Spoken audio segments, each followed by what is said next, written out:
Welcome, one and all, to this month's Speedruns Learn Quick event for the month of May.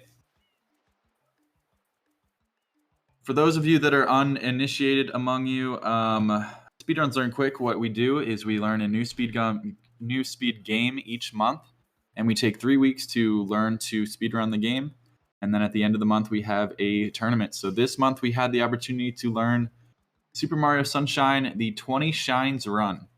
And we had 5 different runners rise to the challenge, and they are going to be duking it out here to see who is this month's champion. I am joined in the commentator booth by Geis, and we are also joined by our 2 runners for this first play-in round of NXeco and Meow. How are you guys doing? Good. I'm doing all right. Good, good. Are we ready for this event to kick off? I'm ready. I'm on start. Okay, well, with that, let's get right into the races. We are good to count down then? Yeah? Yep, sounds good to me. Yep. Okay, all right. We will start our race here in 3, 2, 1, go.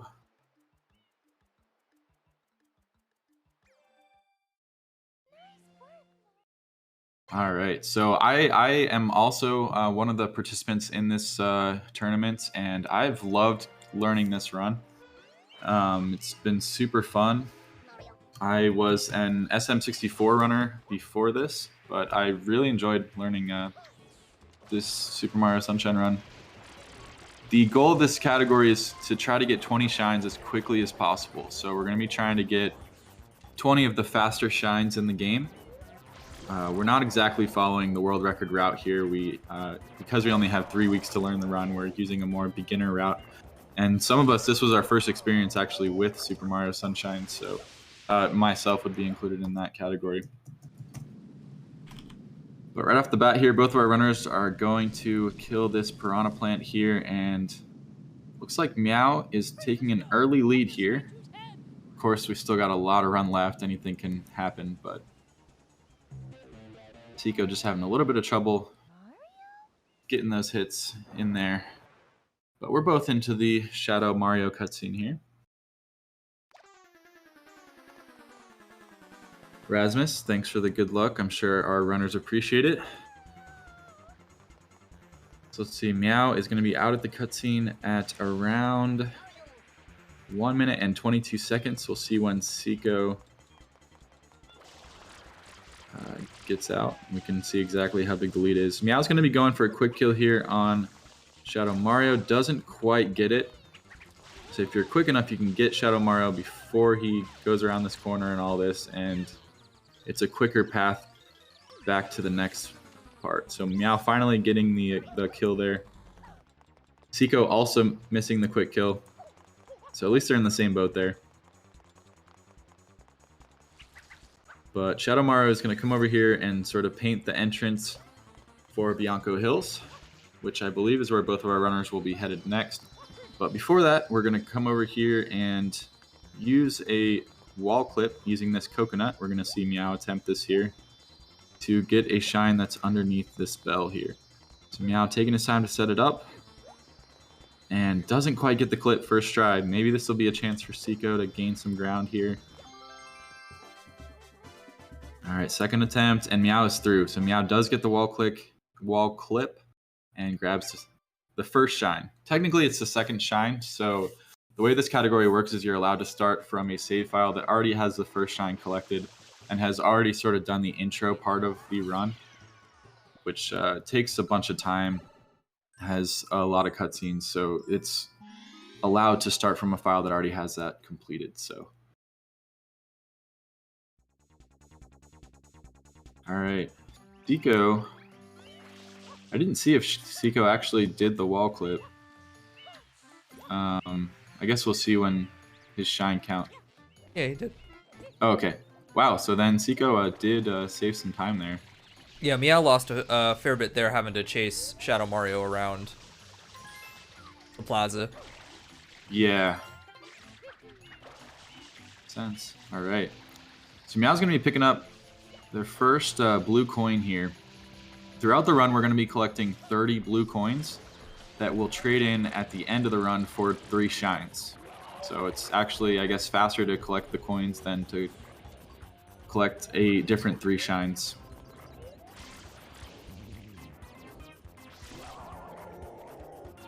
All right, but we're neck and neck here. We're both on this Bianco Hills Piranha fight.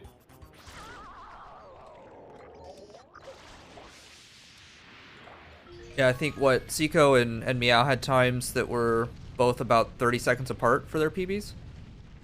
Something like that. And actually we can see exactly. So if we type in !PB, I believe the PB should come up. I hope that works.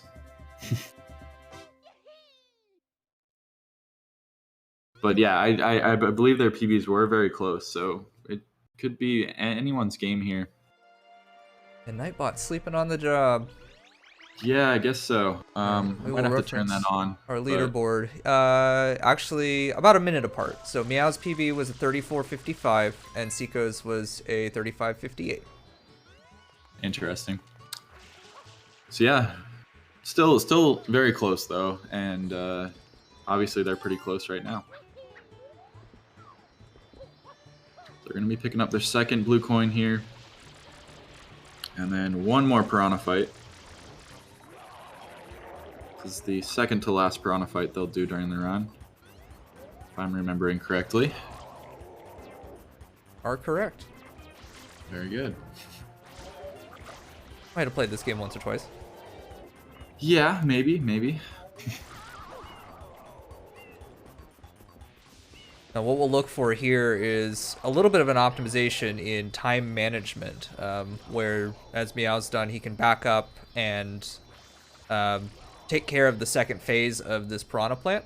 And when he's done with that, he'll turn around and grab this blue coin, or trigger the animation for this blue coin if he can land the spray quickly enough. And he does. That'll Very nicely done. save some time in having to go over, get the coin, trigger, the little animation cutscene, and it'll be ready to go as soon as he comes out of the fight with Piranha Plant. Yep, so very nicely done there. That'll save some time. I didn't see Seiko do the same. So Seiko's gonna have to go over and now trigger that blue coin. I believe the Nightbot is fixed now. So yep, there we can see the PBs of each of our runners that are going to be participating in the tournament today.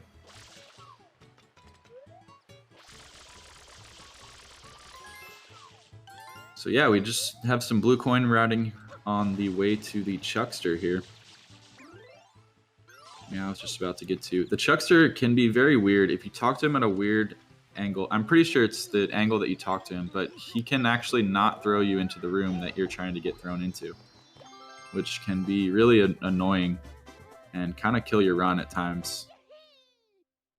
Especially since it...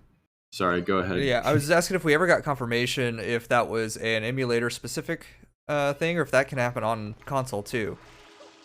I don't know that we ever confirmed it. Okay. That would be a good question for maybe a more experienced runner of the game. But yeah, I did notice though that if I made sure I was careful with the angle that I talked to him, it didn't happen to me.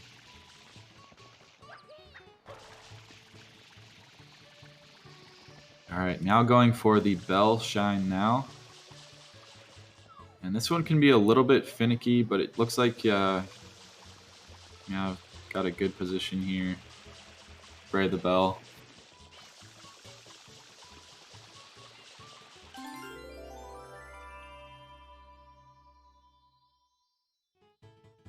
That's one that I haven't quite completely figured out yet, but it's something to do with the position that you're in when you're spraying the bell, or maybe where on the bell you're spraying, but sometimes it'll get clean a lot faster than others. Yeah, in general, for any sprays you're going to do, backing up from the thing you're spraying is going to be helpful. It's some weird interaction between Flood's jet and the hit box that you've got to have a little bit of distance. If you're on top of it, it doesn't register all the hits or collisions from the water jet. That makes sense. And we see Seiko here kind of running into that problem. Maybe just a little bit too close, and so not getting quite the collision to clean it. Just taking a long time and using a lot of water. So Meow's going to be heading over to the beach now for one more Piranha Plant fight.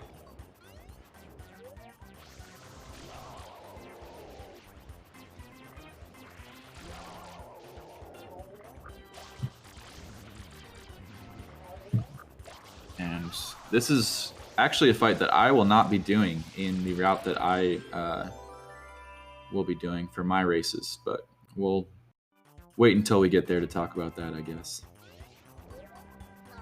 Hey, you skip gelato entirely, don't you? I do.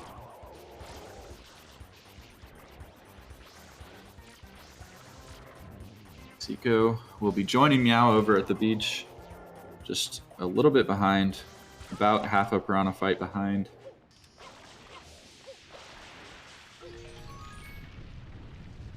But nothing that can't be made up over the rest of the course of the run.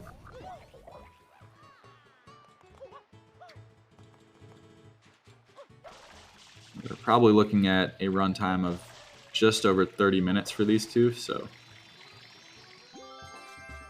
I believe both of these runs are on emulator. That's correct. Could be wrong, though. Okay. Correct. That is confirmed. Thank you.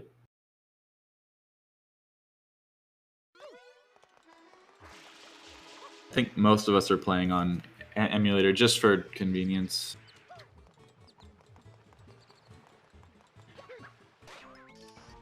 All right, now it's on to Pianta early, which is a trick that we do here to, as the name suggests, skip into the Pianta level earlier than you're supposed to be able to. But Meow does an interesting sort of spin jump, triple jump version of this. We'll get to see here. I want to say Seiko just does a triple version, but we'll see that later. Yeah, Meow created their own weird hybrid. Hybrid spin jump. Look, triple. it works. Don't question it. Yeah, and it does. It does. It did work. I mean, you got it basically first try there. So. And it seems to be more consistent than just the plain triple. So, won't question it. Done. Yep. Now Meow will be onto a sort of RNG dependent shine here. You're gonna have to grab 3 of these burning chomplets and throw them into water. It's a little bit RNG though as to where they are on the map, what direction they're going, those sorts of things. Looks like Meow's got 2 of them right next to each other at this point. Maybe one of them over to the water. I believe the positioning is pretty consistent from where you enter the level, but depending on how quickly you work through these chomplets, you know, their actual position when you move from one to the other can be changed since they're moving all the time. That's fair. I've just noticed there's 2 different patterns I get. Again, I've been running the game for 3 weeks, so I could be completely wrong, but I have noticed there's one pattern I think is faster than the others, for me at least. But yeah, you just kind of have to roll with the punches here, depending on your movement between the chomplets. But yeah, we're neck and neck at this point. Both on the chomplets. Seiko's trying some ricochets here, getting them into the water. A gamer bank shots. Yep. Playing a game of billiards here. Trying to cool off these burning chomplets.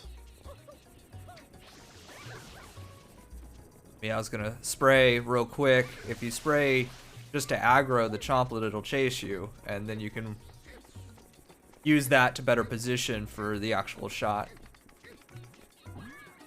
Yep.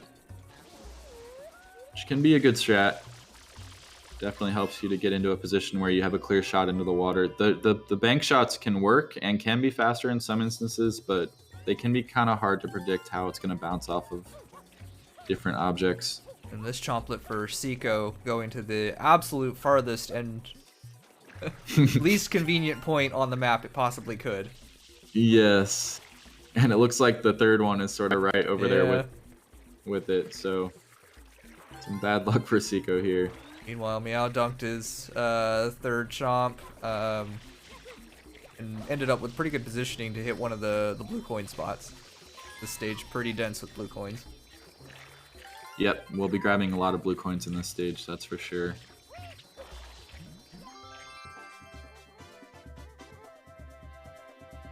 And now is done with Pianta 1.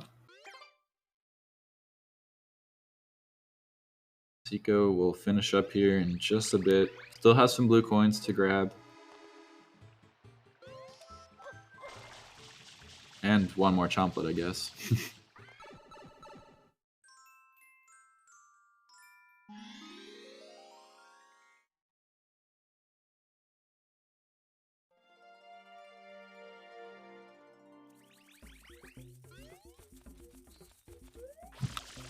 Now on to Pianta 2.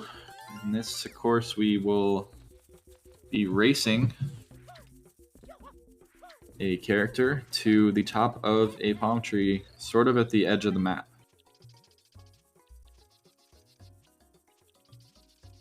Along the way, we'll be picking up at least 2 blue coins. you're quick enough, there is a potential for up to 4. And really, it just comes into how quickly you can move through the map and get to those coin spots while also racing Piantissimo. You're against the clock there. Win the race, yeah.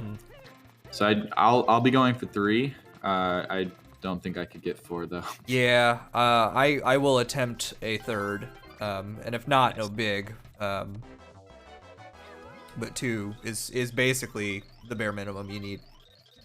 Meow cutting it a little bit close there, just barely getting back to the flag before the race ended. But it worked. Yeah, just a little bit of a light bonk, and that almost ruined their day. Yep.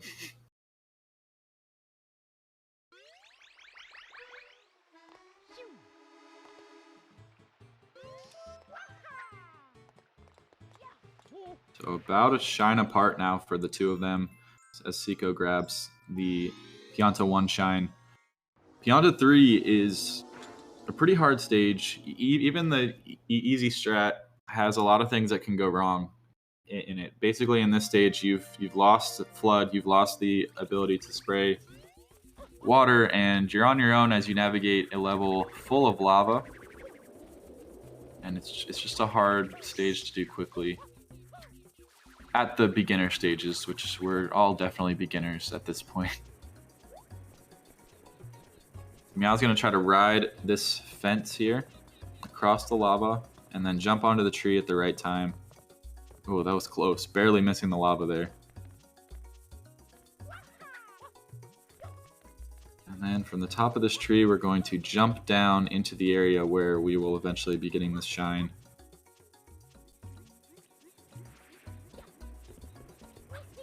So a pretty good setup there. Not bad. Not a bad jump. Yeah, wildly different than the intended route for this stage. You're meant to go below Pianta Village, and obviously that is very slow, so we've got a couple platforms to use for convenient positioning, but those jumps are still tight. A lot of risk. Yeah, I actually didn't even know the intended way. Yeah. Just because I had not played the game before running this, but I'm definitely going to give it a casual play after this tournament. So funny you say that, Grave. He actually is the only one who has routed in some of the harder tricks and routes. The rest of us are still working with the beginner route. Yeah, and on this stage in particular, I actually do a vastly different route to get to this shine, so you'll be seeing that in the upcoming races. Very scary deboosts. Yes, yeah, they can be scary.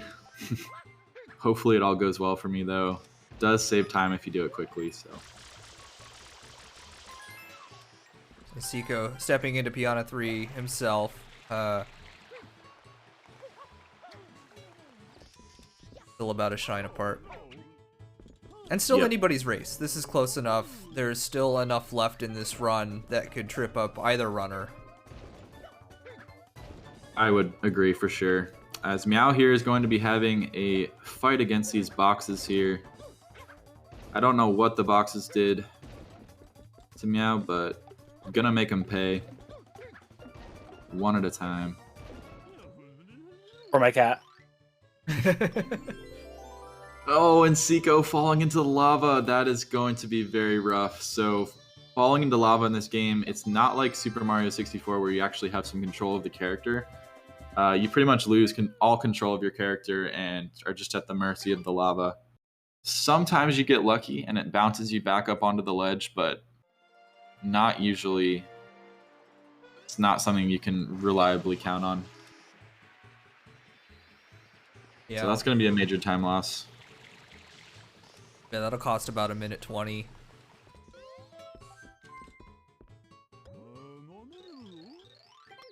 Now we'll move on to the next box fight here. You've heard of horizontal boxes. Now you meet the vertical boxes. You asked what the boxes did before. In this one, the boxes deserve everything that's got coming to them.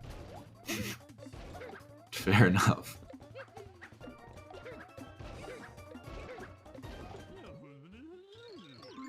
Nicely done from Meow there. That was very quick. Very, very clean. All right, Seiko does make it to the tree this time. Oh man, commentator's curse. Gosh. Don't look at it. Don't talk about it. That is rough. Making it to the tree, which is past the hard part, but falling off. Very rough. On a 3 breaking hearts. Yep. So Meow is now going to move on to the Gelato Beach stage. We're going to grab a couple shines there.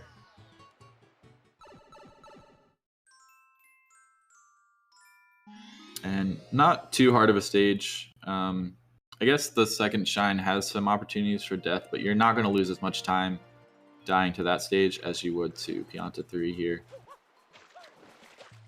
Which Seiko is now attempting for the third time. Oh, getting blasted by a stew there. Hate to see it. All right, it's on the tree. Know how to navigate the tree.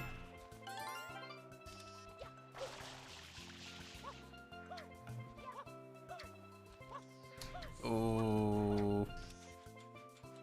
Bad jump. Yeah. Straight into the lava. Seiko just having an awful time here in Pianta 3.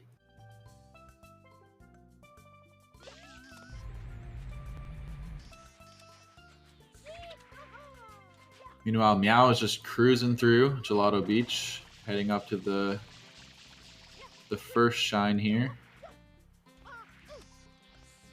And the slope, giving Meow a little bit of trouble. It can be a little bit tricky. It's one slippery slope. Yep. Seiko with a rage pause there, maybe. I certainly feel that. This level can be really annoying. I can't even count the number of runs that it's killed of mine.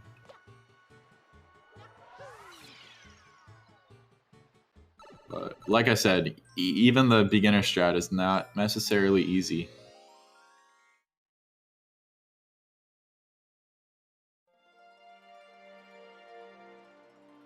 Ooh. Oh, Seiko. Was a creative attempt. Yeah, it's not probably not the best way to get up there. Oh, and a game over from Seiko. And so most of our runners, they actually pull out the memory card, or I guess if we're on emo, you virtually pull out the memory card because it saves time so you don't have to save, which takes a long time. So with that, a game over is basically, I mean, your run is done because you haven't saved at all, so you go back to having one shine. And yeah, that is rough. Yeah, and that puts Seiko back at the start. Yep. Meow just getting abused here. Getting thrown up into the air time and time again.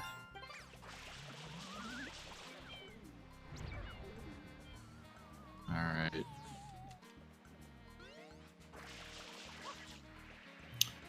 Yeah, just an unfortunate break there for Seiko. That stage can be brutal.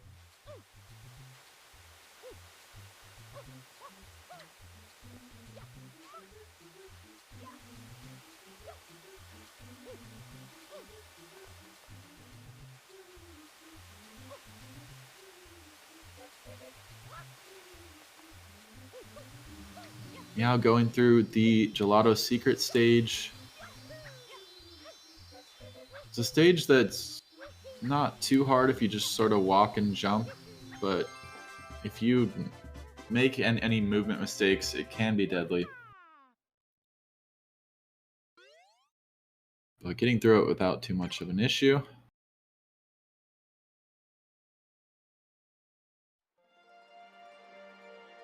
I want to say this could be PB pace for Meow.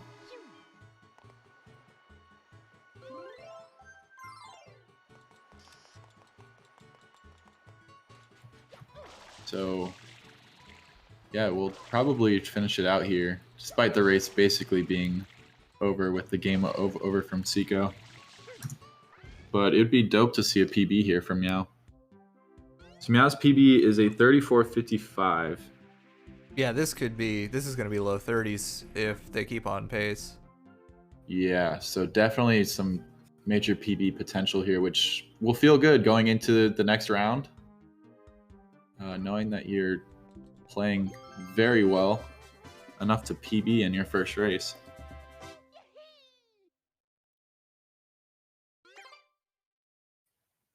Yeah, I was hoping I just had a save state or something there so I could at least keep playing, but no. Yeah, that's rough, Seiko. Yeah, it's that spin jump. I mean, for the final one. I don't know where I'm going to go if I dive out of a spin jump. So, yeah. Yeah, spin jumps can be weird. But the strat you're supposed to do there, you're supposed to go up on one of the less steep Bronze, yeah. palm tree leaves and then jump from that palm tree leaf to the higher leaf. Yeah, it's usually what I do. The second time it worked. The first time, I didn't have enough speed or something. I don't know. Or no, the first time I just slipped off the side or whatever. But yeah, on the third one, I remember that there were a few times that I had just done a side flip off of the back leaf, and then like spammed jump and dive to get on, and it's worked consistently. But I didn't do that usually. But instead of side flipping, I spin jumped, and didn't know how to get out of that. Yeah. That is rough. Yeah, it's always hard when you're trying to improvise with something you don't normally do during a race. Like, it can be hard. Yeah, like I was already at my last life, and I was like, yeah. yeah. I was thinking about enabling my memory card again, but last time I tried that, or last time I switched memory cards without just turning it off, it crashed my game, so I didn't want to like first. Oh, really?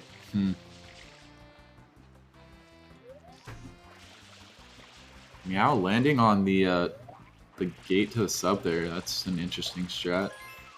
It's like kind of hard to do. I like it though. Yeah, it's interesting. Yeah, so Rico is very blue coin rich, so we're going to be grabbing a ton of blue coins here.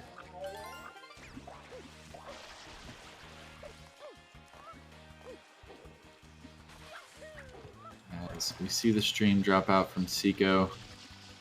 I didn't entirely mean to do that, but that's okay. I mean, the gameplay was done. Yeah. At I was this trying point, to switch to Smash Bros, but I guess my computer disagreed. Fair enough. At this point, we're just all rooting for Meow here to get that PB. Lend them our support. Yep. Definitely still possible here. The PB is still alive. Nice grab there. No, yeah, this is actually a really good run from them. Yeah, definitely. On to the angry blooper fight.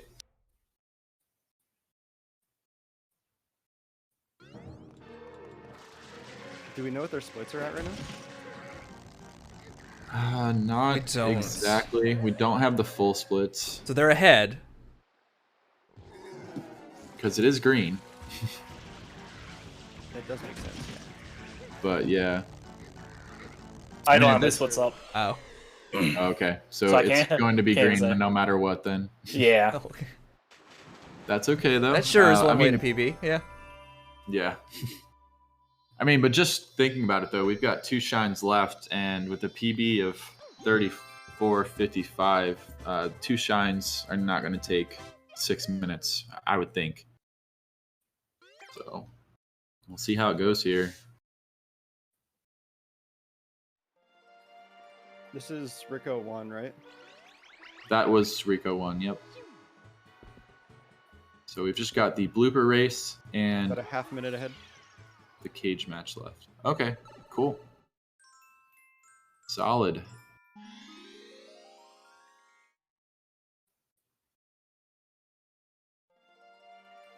All right, so this next one we're going to see some blooper surfing here.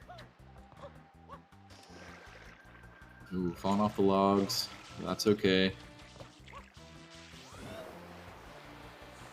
So we're gonna be surfing on the back of this blooper here. and trying to grab 2 blue coins. These blue coins can actually be kind of tricky to time your jumps correctly to get them. And if you miss them, you can't really... I mean, you can turn around on the blooper, but it's kind of hard. Missing the second one. Good news is there's plenty of backups on Enrico 3, and Meow has Yes. practiced some of the backups, so. Perfect. A nice, some nice cat action going on Seiko's stream. All right, looks like Meow is going for the skip. Yeah, I hope that was far right enough to hit the checkpoint. Yeah. So the idea with the skip is you have to go far enough along the track that you hit the, I guess, halfway point checkpoint. That was Okay, that was yeah. half, yeah. Looks like it worked. Yeah, just barely enough. And then you jump and skip a large portion of the track. And Meow just barely getting it there, but very nicely done. Yeah, pretty My easy heart. 10-second time save. Yep. So we've got 1 shine left and 5 minutes to get it in. This is definitely PB pace. It'll just take a good cage jump.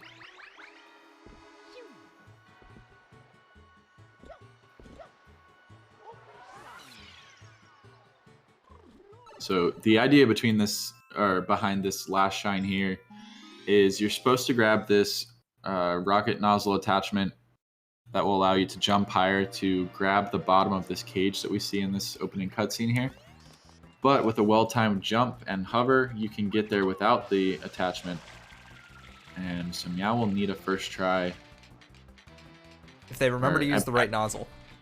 Yes, yeah. I mean, that's important too. All right, we'll be going for a backup blue here. I was just wondering what was going on, but yep, that makes sense.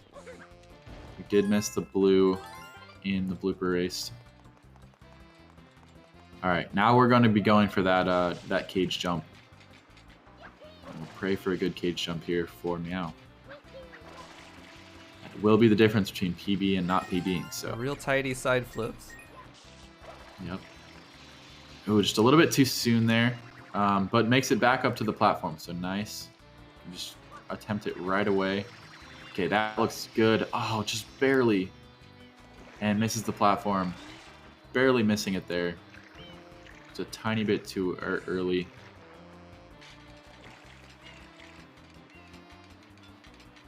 Yeah, and I do feel like the way the jump is set up, you do tend to go early rather than late. Just the way it looks like it'll happen, but Oh, I think that's too low. that one's too low, just barely. Trying to overcompensate there. PB is still alive. Yeah, we are still alive. within PB territory. Final turn-in takes about 30 seconds. Yep.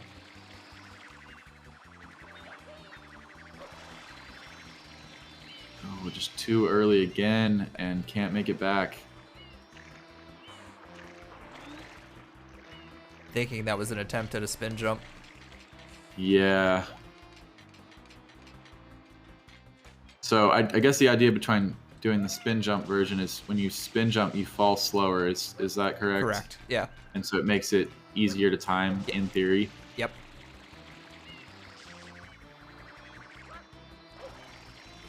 I swear to God. So close. So such a good run up to this point. We're just having a minor meltdown here on the cage jump.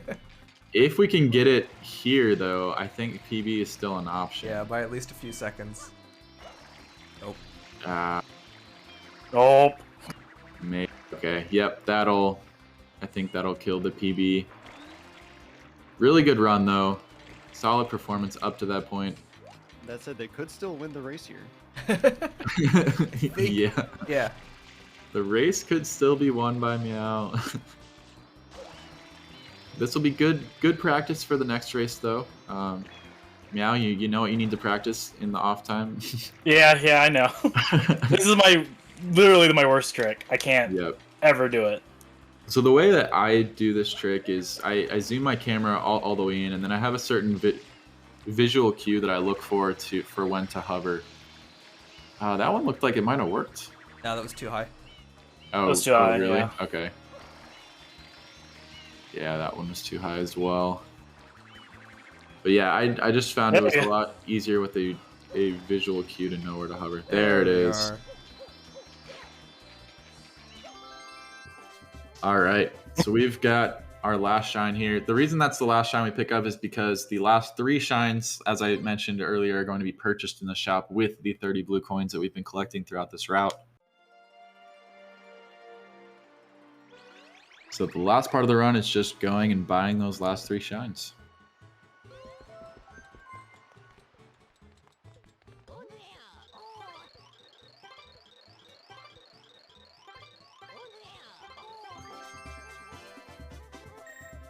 Okay. Perfect. We've got a final time of 35:46 from Meow. Meow, you will be moving on to the semifinals. How does it feel? I can't feel my arms. Alrighty. You heard it here, folks. So we will be back in just a bit with the first round of the semifinals. See you soon. So stay tuned for that. Yep.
Welcome back, everyone. We are back with the first round of our semifinals.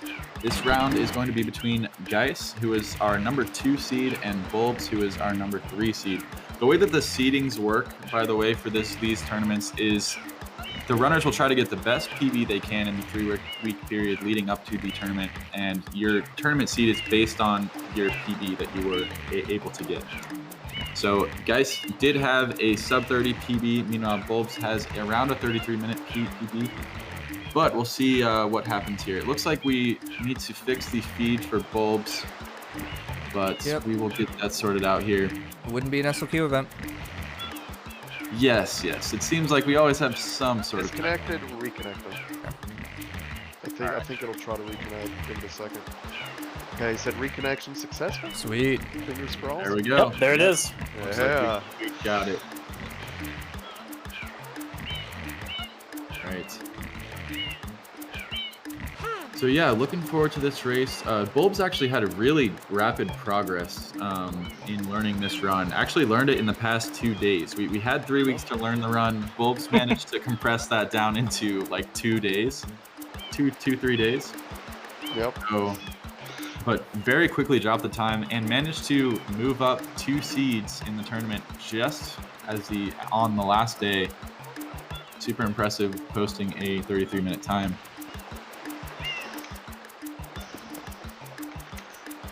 It was pretty good.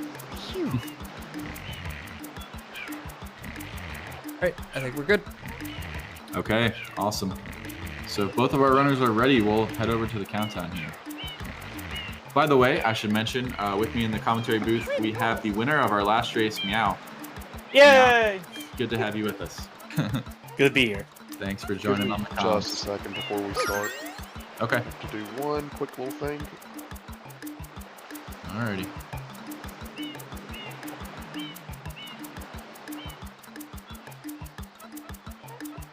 Okay, I am good to go. Alrighty. We will start then in 3, 2, 1, go. Good luck. Good luck to both our runners. We see that both of them are using the file C to run their runs. That does not affect the run at all, but is an interesting choice. Stands for cat, which I approve of. Fair enough. Geis is running on original hardware. Bulbs is on emulator. Yep. Although that shouldn't make too much of a difference here, but... Nope. Although I have heard that the sprays that Geis is doing right now are harder on original hardware. I can't confirm or deny, but... I actually think it's the opposite.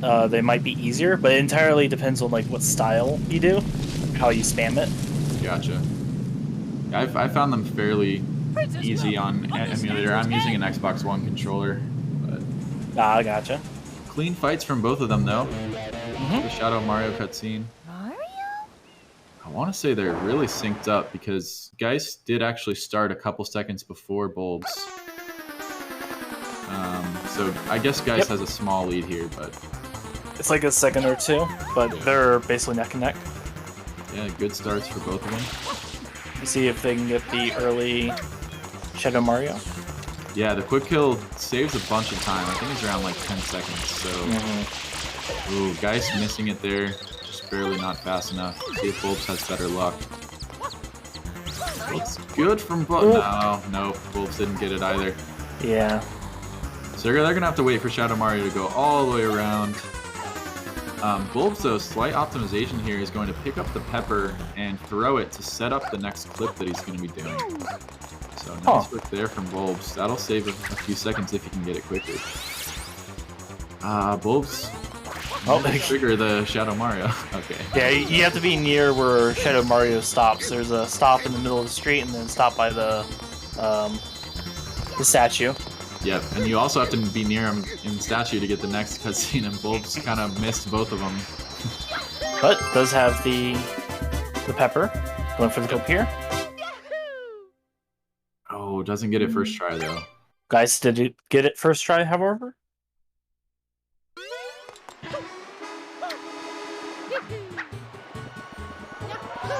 Bulbs having a little bit of trouble here with the pepper clip. you have to be pretty perpendicular to the wall, and it looks like Bulbs is lining up a little bit There we go. skewed, but that'll do it. I think he was putting the pepper a little bit too close to the wall. I think you're correct. It's very precise, but also not precise. It's very interesting. Yeah, it's a weird one for sure. We're gonna be entering good old Bianca now.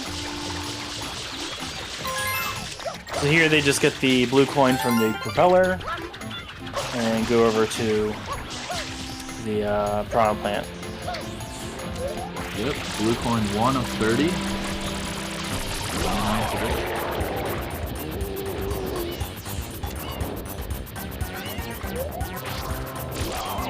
Both Guys. Bianco here. Go ahead. I was gonna say, guys opting to do it from far away to not get bullied by the spawns. Making a business decision there. Also, it doesn't matter where you finish that fight, because it does move your location afterwards. Yep. But one thing that does actually matter is the way your camera is facing will affect the way your camera is facing after the cutscene. Oh, I didn't know that. While your location doesn't matter, it is good to keep your camera facing straight. I learned that the hard way. Oof. That's a solid kill for both of them. Yeah, not bad at all. Guys, this is going to be doing the other piranha to open up Rico now, while Bulbs finishes up Bianca 1. And grabbing a quick blue coin before heading on to the piranha fight.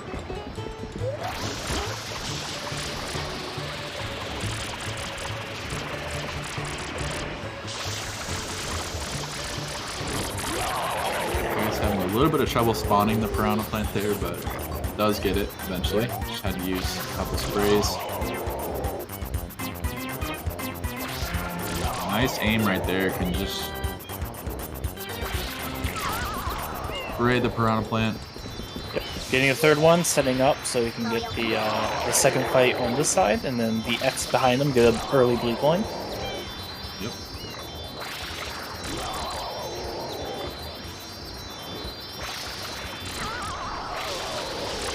Yep, there's the turn to get the coin. Can you get it? Yep, gets it. Cutscenes happen about the same time. It's perfect.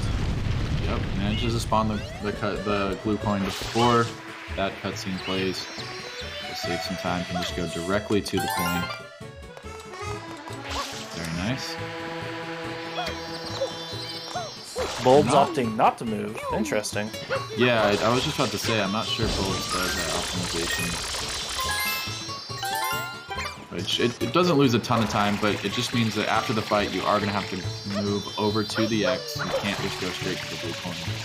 It's really just some time saved on movement there. We have guys going for the Chuckster. Yep. Pray for Chuckster. Making sure to talk to him at a good angle so we get thrown in the right way. And that's that. Yep. 4 shines down for Geist. Mm-hmm. 4 shines, 5 coins.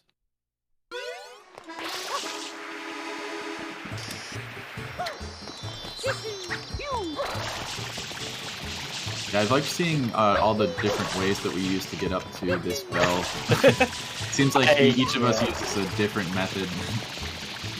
I mean, it's whatever fastest for you, really. Yep. Alright, guys, making sure to line up on the edge here so that more of his water will hit the bell. That was a pretty quick cleaning there. Mm-hmm. That's the spam sprays. Yep. Spam sprays are a lot faster than just holding down the spray and aiming it at the M's. Mm-hmm.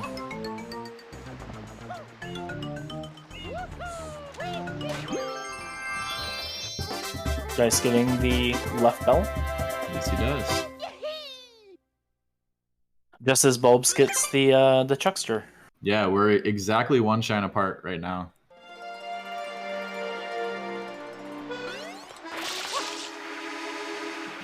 So Bulbs goes to get the left bell shine. Ooh, I like his method of getting up.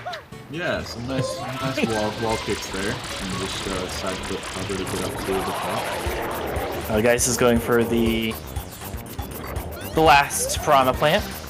So we do stop here because there is a hidden shine to the left on the beach that you just kind of spray during the when it kind of goes down, then comes back up. Yep, right here. Yep. Saves a little time, just a small little optimization. Then we go get that shine after we unlock Rico. Or Gelato Beach. Gelato, not yet. Yeah, you're correct. We unlock Gelato. I was like, that doesn't sound quite right. No, sorry, I was You're fine. I was looking at Bulbs. I was like, that's Rico over there. Yep. So it doesn't matter what you do here. Once again, your movement or your position gets moved. Though you do want to switch to your hover nozzle. Just a small optimization, so you can focus on movement.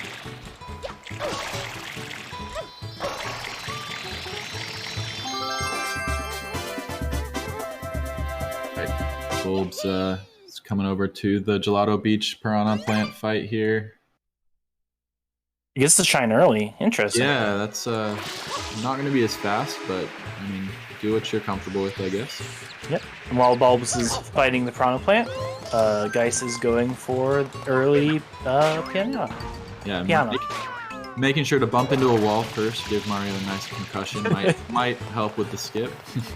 So Geist goes for the what we all consider the more difficult strat. Let's see if we can get it. Turn, wall strafe. And yeah, he can get it. Looks like it'll be good, yeah. No, no. What? Can you not ledge grab from that side? I don't think you can ledge grab from that side. Definitely had enough height. I didn't know you couldn't ledge grab from that side. That's I think it's because it's a slanted surface, technically. Yeah. So it had plenty of height, but yeah. Mm-hmm. So this is, I guess, the more pro strat. But in my opinion, it's a lot more difficult. It is. You have to buffer a spin jump right before you jump, then press first person, turn your camera so you get the slide, on first person, jump, and then hover. It's a lot to do in a very short amount of time. A lot of inputs to pull off. It does give you way more height though, so I mean, if you can get the inputs right, you're definitely gonna make it. Whereas sometimes with the triple jump method, even if you feel like you did everything right, you won't quite have enough height. So it's just whatever you're comfortable with, I guess. Yep. But we're getting the chomplets now. Yep. Bulb's going for a interesting method. Huh. I wonder if that's a faster way of getting over. I have no clue. I don't actually know. And from Bulbs, we will be seeing the triple jump version of the Pianta early skip. Hopefully that goes well for him. I know it was a trick that did give him some grief at the beginning, but that was cool. It looked good, but went a little bit too far out and needed to stay closer.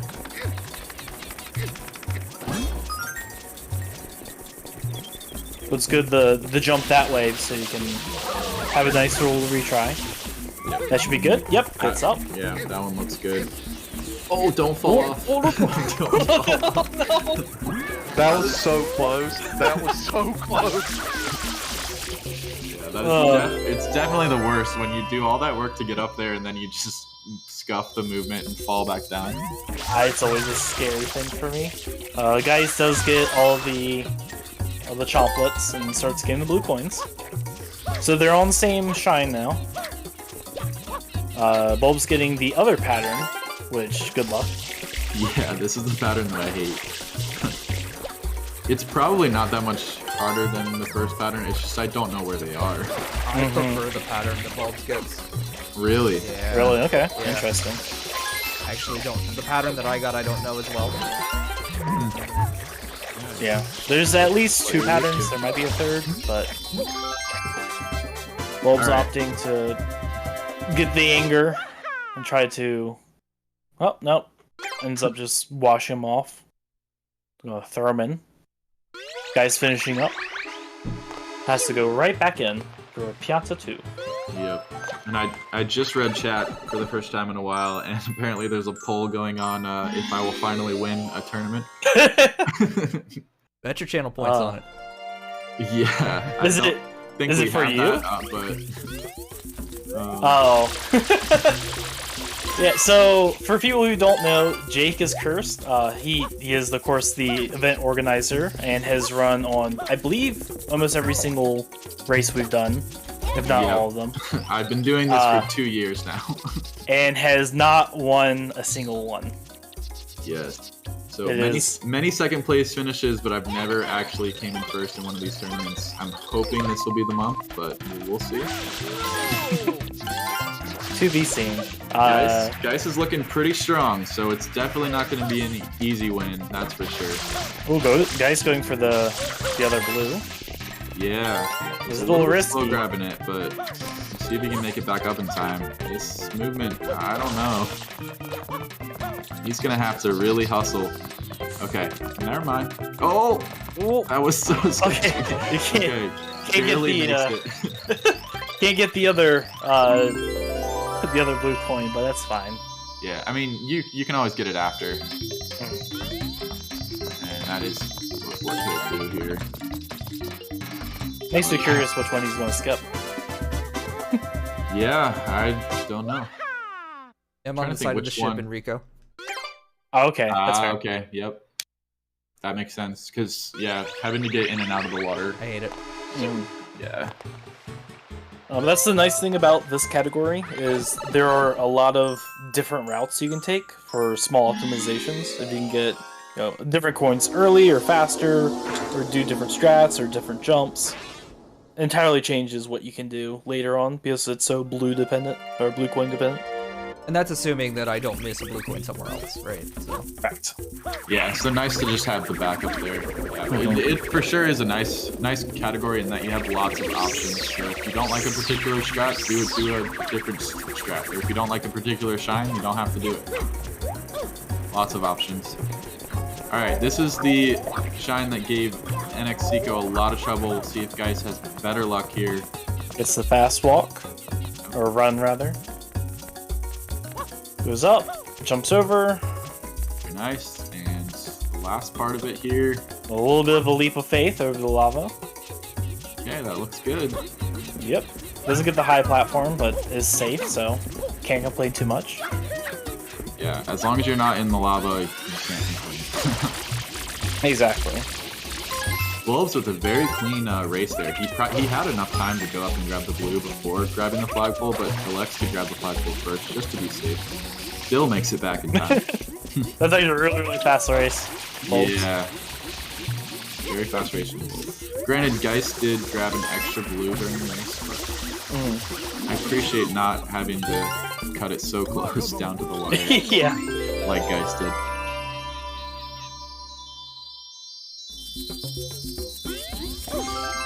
Very clean from Geist there.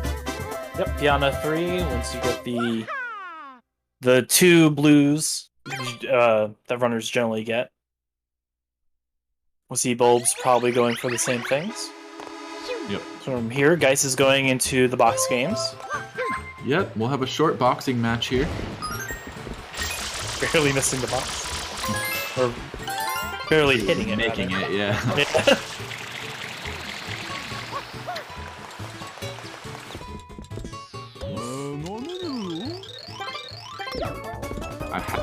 I have seen guys fail this before, so. Same. Granted, that was a long time ago, but it always is a possibility. The boxes are interesting because if you're slightly off center from the edge, it counts as a fail and just kind of bumps you off. But does get it. All Bulbs runs up the tree. Yeah, Bulbs was having a little bit of trouble with the enemies there. There were a bunch that spawned right where he needed to be grabbing the ledge, so. But making it through without too many difficulties. Seeing a different approach here. Oh yeah, Bulbs does this side flip dive that just always looks so sketchy and barely makes it. Oh, that's so It's just- scary. It's so sketchy every time for no reason. That's so scary. Oh, Bulbs, why? Oh. My heart. Guys going for box 2. Also did a very nice movement. One of my most satisfying movements I've experienced in this run. Getting over the box 2. Oh yeah, the movement to get to the box 2 is fun to do for sure. Bulbs going up, shooting them in. Oh, Geist finishes off box 2. Yeah, and guys had a bit of trouble in that box 2. Only had 7 seconds left at the end. A clean box 2, you'll have at least over 10 seconds, if not like 15 seconds left. About 15 on seconds the is as timer. fast as I've seen. Yep.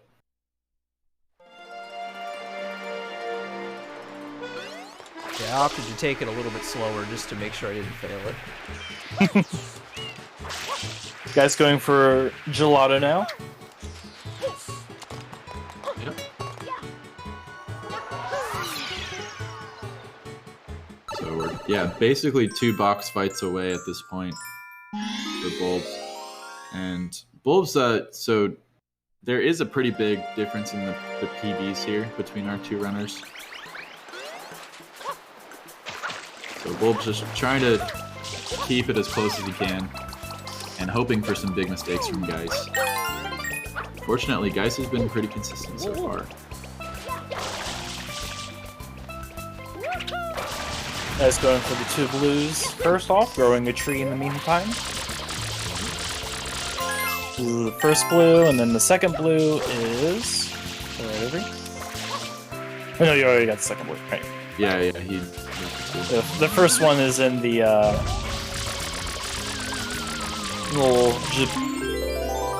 What are these things called? What? Gazebos? Yeah. Yep, that's the word. I had to think about it too, actually. It sounds like a Yu-Gi-Oh monster or something. Something like that. It seems like a made-up word. Bulbs had a pretty clean box 1 there. It was 13 seconds left on the timer. We'll see how box 2 goes for him. Doesn't do the fun movement though to get over to box 2, but that's okay. To each their own. Even when they're For the wrong. box 2. Even when they're wrong. No. Alright, very clean box 2 from Bulbs with 13 seconds left. Again, so They've saving some precious time there against Geist.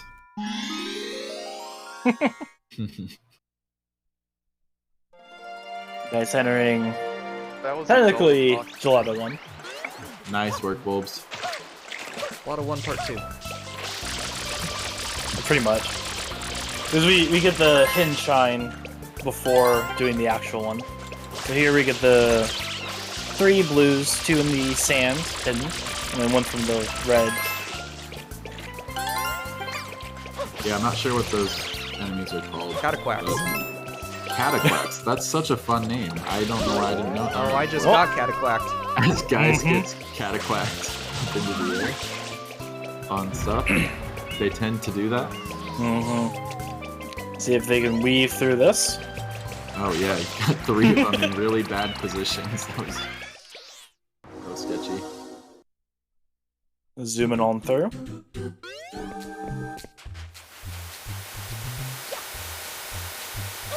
Electing to take it pretty safe, just walking and jumping here. We're not seeing any jump dives from Geist. He does tend to go for the more consistent shots. Won me 2 events. Which, Which has won him 2 events, and I've won 0, so... yeah, I can't knock it. though, these secrets are always scary. The ones with the sand. Yeah, the falling blocks can be really sketchy sometimes. But taking the easy is a reasonable thing to do, especially in a tournament setting. Yep, that's for sure. Dice does get it. And Bulbs is going for the first secret. Yep, so again, about a shine apart, I guess. Gets that. Dice is going for the far pipe. So we'll take a nice slide down. Although we will be skipping most of the slide It'd be mostly just flying through the air. Oh, it actually does get the water. Okay. The water makes you go a little bit faster, gives more speed. Yeah, for some reason, the water patch didn't show on the ground. That was weird. Yeah, I saw that. I was like, did you get it? I was worried about it too, but I saw it collide. I just didn't see it wet. Weird. Weird. A But clean you do slide, get it? though. Yep. So we're at 14 shines and 21 blue coins for Geis. Yep. And Geis is going to Rico now. Hits a tree. That's good. Time save for bulbs. Yep. Bulbs is trying to do some scavenger hunting here for these blues as fast as possible. Hopefully you can avoid getting cataquacked. The weirdest thing I've seen with that red-blue is a run of meows that I was watching where the blue got stuck inside the cataquack and they cannot get to it. It's just really hard. That was so sad. Like, what? I don't even know what you do about that. I guess you just have to wait for the cataquack to wait. Yeah, I just had to wait. And it killed me because it takes about, I think, 10 seconds for them to get up. Yeah, that was rough. I had just not seen that before. It was painful. Right now, Geis is doing Rico. It's a bit of a blue hunt for Rico 1.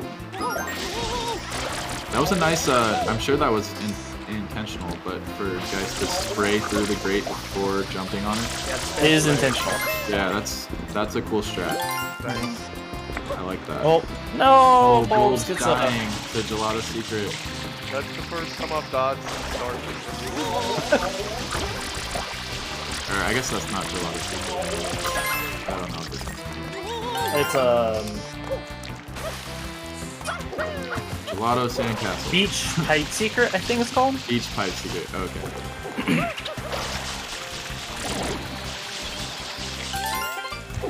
Ooh, guys, barely grabbing the corner. Blooper. Oh. Blooper. Bloopers. The bloopers are not being nice. Blooper does not want Mario to clean up this graffiti. They are into it. They like the graffiti. They're all about that life. Bulb's getting the shine after a small death. Yeah. Oh, Geis enters the fight with the big old. What's this thing called? Blooper. Gooper blooper. Is it blooper? Is it Gooper Gooper blooper? Okay. Okay. I was about to say it's not a blooper. It's a type of blooper. Gooper blooper. This is a 2-round fight. The first one gets rid of the cork. Leave a quick little spin around and just do the exact same thing. In its face, grab onto its mouth, nozzle, whatever you call it. Get a nice little smack. Yeah, and guys, doing it very cleanly there. So if you're not fast enough with cleaning off the mouth and then grabbing it, you'll actually get attacked, and you can't do it that quickly. So.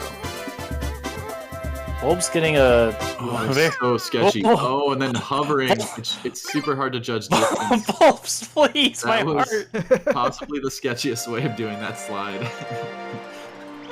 That was a gold split slot, buddy. I mean, whatever works. You can't knock it. Mm-hmm. Bulls with a solid run here. Yep. Just 3 shines left. We'll be entering Rico now, while Geis is doing Rico 2, which is the surfing. The blooper circuit. Surfing USA. So I've noticed that Geis has a preference for the green blooper. So, the differences between them, if you hold forwards, they all go the same speed. Green has better turning. The yellow one has a better top speed if you're not holding forward. Interesting. I didn't actually know that they were different. Yeah, they all have the same top speed when you hold forward. They just have different turning speeds. But if you're not holding down forward, they do move at different speeds. The green is slowest, red is fastest.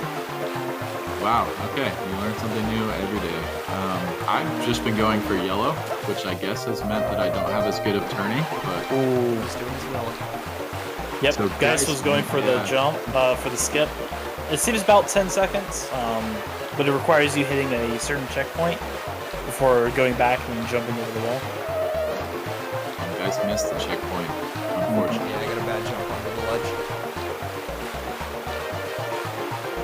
I mean, I guess he hit the checkpoint, but missed it in that he couldn't hit the checkpoint and then go back.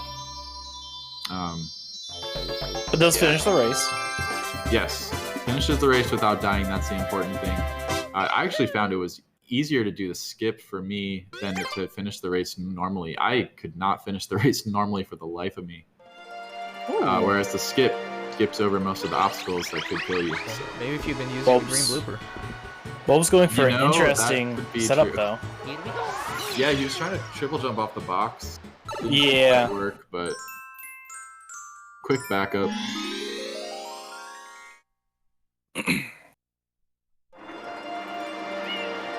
Honestly, pretty good play from Bulbs, though. He's probably going to be happy with his performance thus far. I want to say this is still PvP-able, so you can't complain. Very good runs from both of them. Guys going for the hover.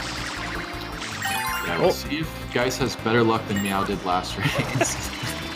Yeah, that's it. All right, first try. So yeah, that's pretty good luck, I would say.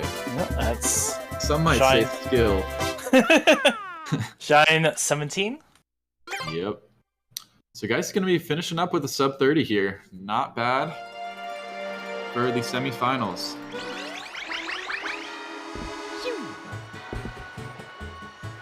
Yeah, Byron, it's been a pretty good tourney so far.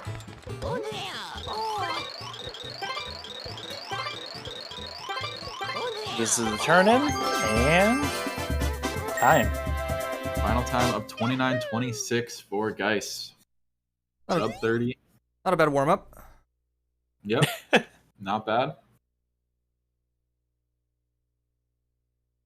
Meanwhile, Bulbs has got 2 shines left here before turn in.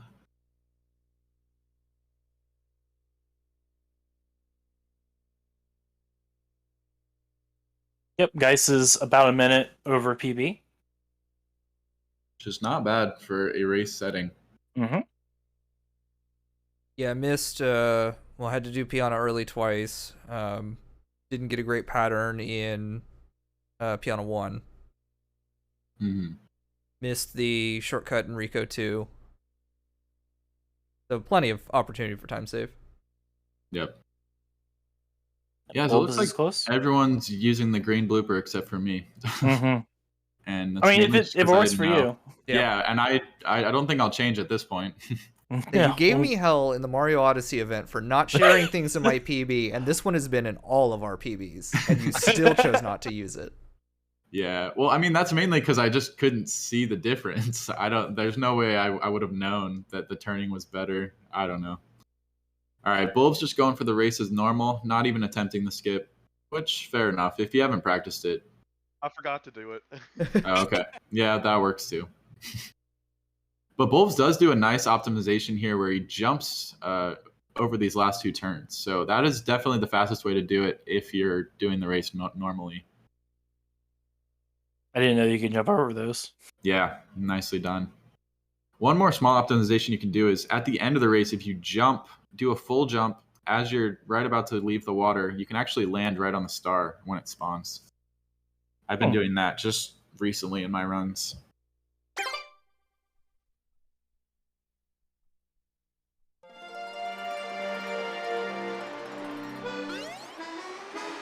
Alrighty, we just got the cage jump left for Bulbs, and then turn in.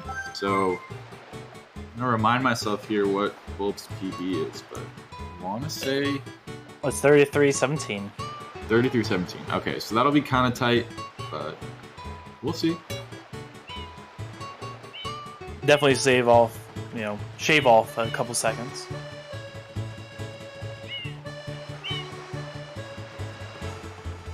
Good movement. Yeah, a first try cage jump could make all the difference. Oh, is that gonna be far enough? No. All right, A little bit too far out to the side. Probably gonna kill PB. Yeah, that angle was so bad. I tried to do it anyways. Spin jumping is hard. It's something that takes a while to get used to. I'm still not fully used to it. That's all 30 coins. Going for the jump. Very nicely done. Ooh. Very nice cage jump with the spin jump. Yeah, that was nice. Yeah, So, Can you is hear me? PB? Yeah. Yeah, we can hear you. I'm probably gonna PB here. Yeah, That I was, was that, about that to was not a say. gold split. That was not a gold split, but it was. I'm now 7 seconds ahead. So. Yeah. Yeah, So I as was long as just you gonna don't say, care. this looks like Even though I PB lost, pace. I You'll don't be about a care. I don't care 32-10. if I got a PB. Some of the 33-10. mistakes in this run, I don't care. I mean, Gotta you turn can't in. be upset with a PB during your first race. So. Hmm. Yeah, that was PB by a few seconds. I split it just a second early, but yeah, Yep. that still would have been a PB either way. So 7 seconds. I am absolutely ecstatic with this run. Yeah, I mean that's great, man. Yeah, good race. GG's to both of you. You both played very well. Obviously, guys with the better PPB coming in, but yeah, PBing during the race is amazing. That's 2 straight tournaments that we've had in a row where I got a PB during the race. Mm-hmm. So that's pretty good. That's a pretty cool little streak on it. Yeah, that's a nice stat to have for sure. So, all right, very good. So we are done with the first match of our semifinals. We've got one more semifinals match left, and then the finals. So stay tuned. Up next, we have myself, the good Jake Ward, versus Meow.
Hey everybody, welcome back. Ooh, looks like I need to do a little bit of cropping. Apologize for doing this live. Is it showing my cats? No, that is neat. Darn.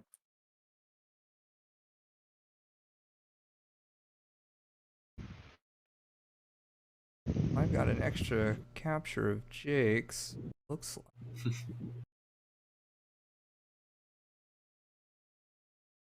Timer? Apologize, everybody.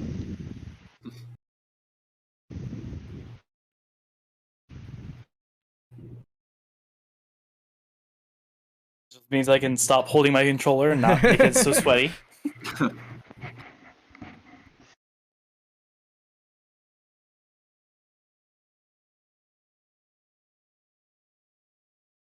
Yeah, for those of you that haven't run a event like this before, it's harder than it looks dealing with all the recapturing and restreaming.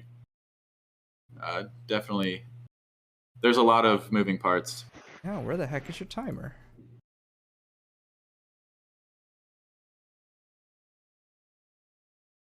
I don't know. It was weird because, like you said, it looked like there were two different captures. And one I'm of them being was just not disconnected. cropped. Yep.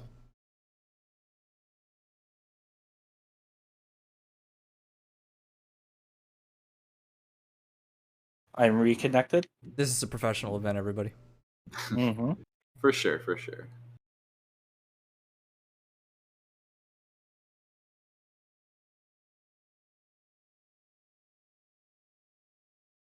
With that being said, I guess now is a good time for us to announce. So we've been doing this for about two years now, and at the end of each year, we actually have an anniversary marathon where we run every single game that we had run that year, and people can just sign up and participate in the race. And it gives a chance for people that maybe joined later in the year to run games that had been run previously in tournaments. And it just gives us a chance to show off maybe if we kept up with a game after an event. So if you're interested in joining into that, just join our Discord, and we'd love to have you. As the more the merrier. So looks like we're all set up now, though. So back to Geis. All right. Thank you for bearing with us, everybody. We'll now move on to our next semifinal match between Meow and the good Jake Ward. Runners, are you ready? I'm ready. Ready. Alrighty. We'll go ahead and count you in 3, 2, 1, go. Of course, Meow, having conquered our play-in round to earn his spot in the semifinals, now facing against our number 1 seed, the good Jake Ward. Jake's put a heck of a lot of time into learning this over the past 3 weeks, and if you've watched either of the past 2 races, you're going to see some different routing here. So with that time, effort, and now a degree of experience, Jake's been able to route in some harder elements to the run. First is this clip into a secret area, the cop secret, using our trusty coconut to, break some geometry again. And running into the secret area, which actually is a pretty quick shine to do. There are some. This is hard to do fast too. There's an element of this. You see Jake trying to do slides, taking a death because these platforms are tough to navigate, and you get a little antsy with it. You can do a hover slide. As with the regular spray nozzle, you spray, you slide on it, you accelerate up to a pretty high top speed, and move through that way. With the hover nozzle, if you hover briefly and then dive while you're falling, you start a slide that is instantly at top speed. And so it's very quick, and gives you enough speed to maintain that through those platforms, or because you can do it in such a small area. But it is a hard button combo to do, especially while you're trying to move and navigate these narrow platforms.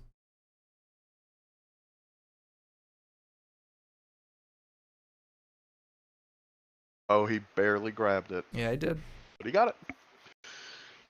Very tricky jumps, having to not only use the squirt nozzle to get the fast slides, but then also being able to time each hover jump and being able to put all that together, including the last spin jump, and making it to the platform makes for such a tough shine to get, but without the turbo nozzle. But yeah, he did pretty good. Second try, if I'm not mistaken. And not to leave them out of the conversation, Meow with a really clean underbell shine, getting the coconut clip first try.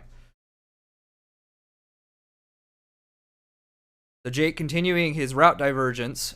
So with that placement at the start, where he respawns back into Delfino Plaza, because he hasn't actually completed any of the story elements, he'll continue to spawn back in that location. And with this routing, we still get a lot of those quick shines, the one on the beach, which you saw him just get, the beach pipe secret. There's a few shines out towards Gelato that are quicker to get now, because with this route, he won't return to Gelato. So we did the Gelato secret shine and the Gelato hidden shine. He won't return to get those. And so he'll be routing those blue coins elsewhere, and of course getting these shines now because he's spawning very close to this location. Yeah, I was setting up pretty close to the polluted piranha plant, but it's good enough because still being able to take some quick, easy shots at it and being able to kill it relatively quick. So we'll see.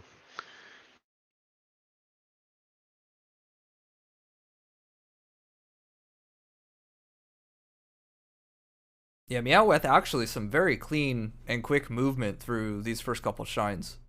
I was just about to say, very good first little bit here. That was very good. Yonko won.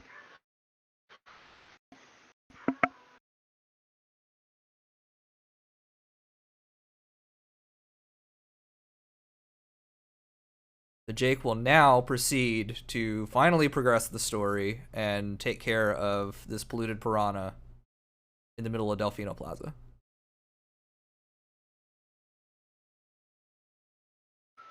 It's awesome to see how different routes will take you through this because, like how Jake did all those shines and then didn't go and won't go for Gelato. Just now, about 5 minutes into the run, just now doing the Pianta statue, polluted piranha plant, and then gonna do the Shadow Mario stuff after.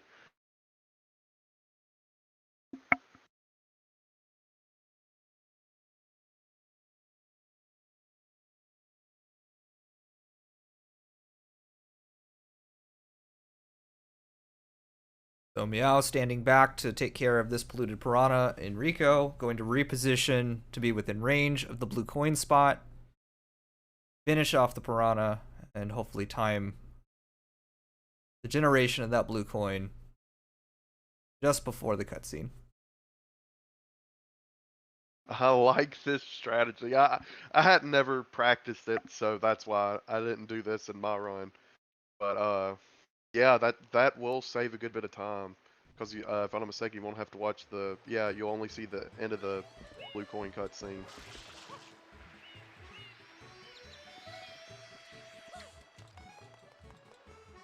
Oh No! Sorry, God. No. Oh, that was so close. I mean, right in front of you. Oh God, I'm so sorry. That's the unfortunate part, is that doing that and timing it well still makes it a very tight grab.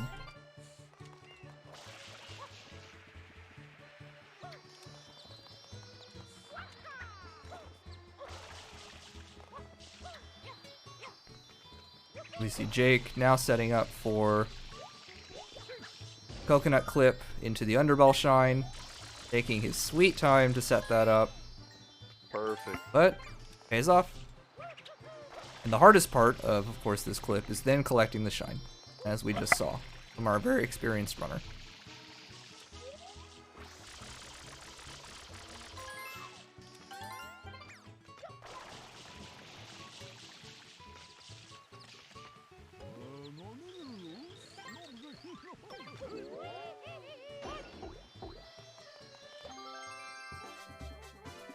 And aside from the miss on the blue coin, the movement through the rest to get up to Chuckster and grab those last couple blue coins, pretty good. Really good. Heading off to the left again, gonna grab, clean off the bell on the left and grab the shine, demonstrating yet another movement technique for us to get up top.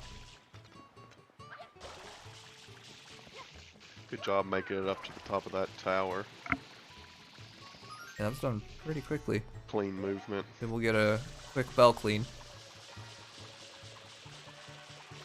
We're a little on the close side. Shift into spams.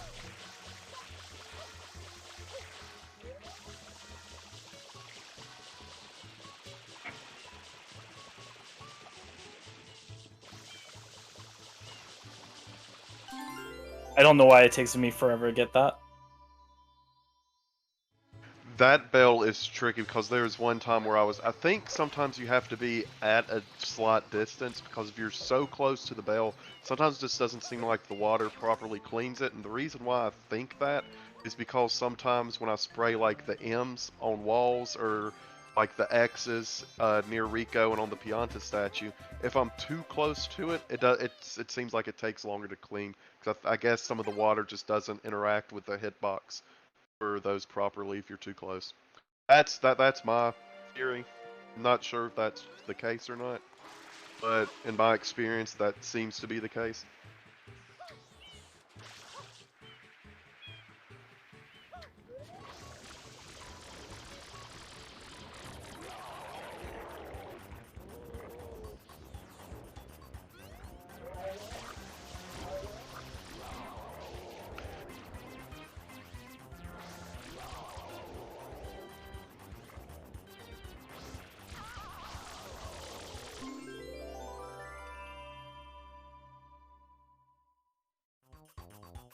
Jake, unfortunately, looks to be dealing with just a little bit of artificial slowdown here in the emulator. I really hope that's not on his end. I'd hate that. Because it does seem like it's been a little choppy lately.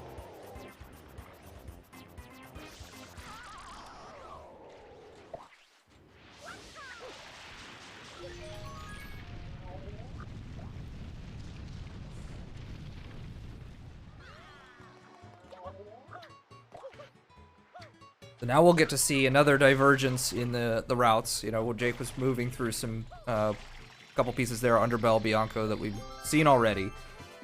Here he's going to get a shine that is very much out of sequence through a very interesting clip. Let this play out here.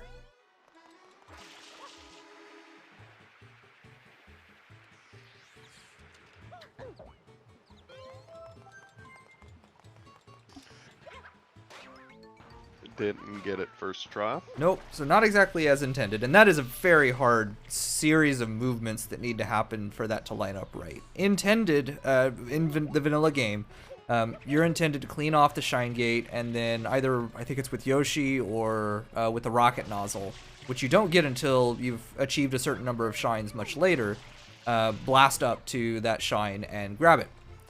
However, as we've demonstrated on a couple occasions already, it is very easy to clip through geometry in this game. It almost doesn't even need any help to allow you to do that. So he's setting up with angles and position in the box game hut.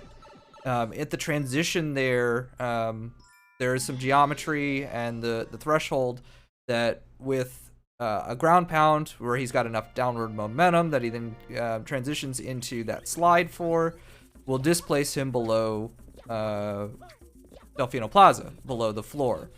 And then there's this just absolutely bonkers way that the game handles kind of the wraparound for that. It's almost like a zip if you've watched any like classic Mega Man speedruns. But he ends up below, almost kind of underflowing the buffer, and positioning and object placement, you know, in this kind of parallel dimension version of Delfino Plaza. Ideally, there's a floor here that would kill you if you failed the clip. And that doesn't seem to have happened. So he's in this, stuck in this version of Delfino Plaza that can't do much with.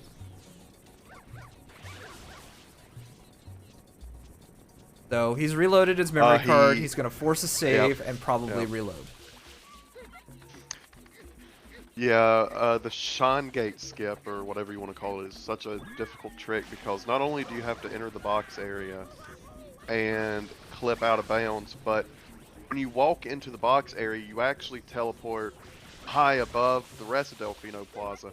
And that's why once you're able to get the clip in, you're able to, if you time it correctly and get all the movement down right, you'll be hovering above the Shine Gate that hasn't loaded back in because of how it unloaded when you warp to the box game area.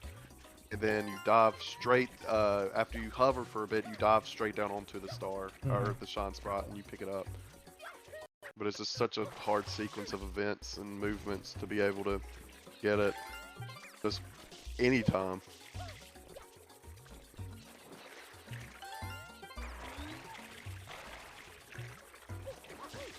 Yeah, and if you do miss the hover, there's a couple things you can do to try to salvage it.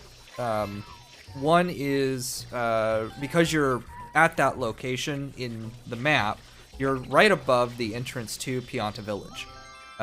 So even though most of the like visible models aren't loaded, you can see the entrance portal, the goo inside the pipe for the entry for Pianta Village, and you can still jump into that, and that will then load Pianta Village as normal. So that's a pretty solid backup to do if you could manage to land on top of the Shine Gate.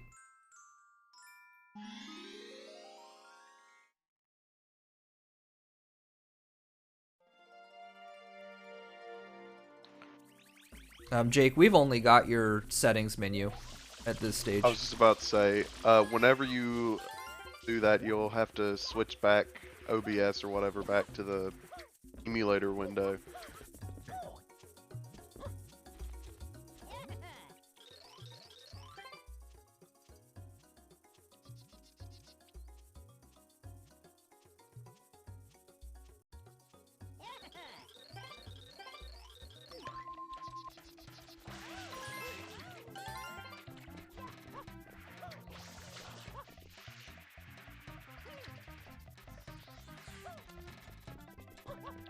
Meanwhile, Meow making pretty quick work of Il Piantissimo.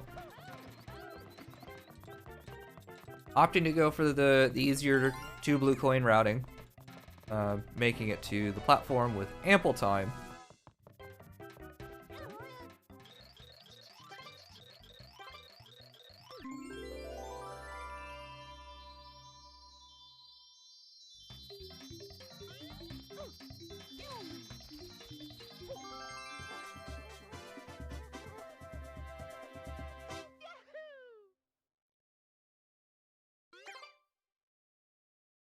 And we do have Jake's capture back, so I think we've figured out how to grab our reset here. There we go.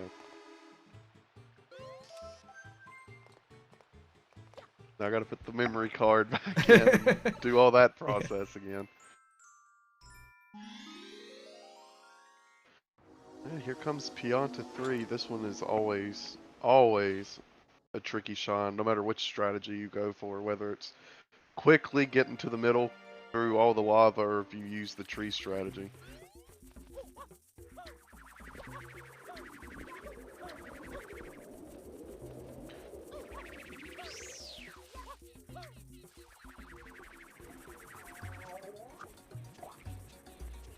Is Jake brave enough to once again attempt Shine Gate?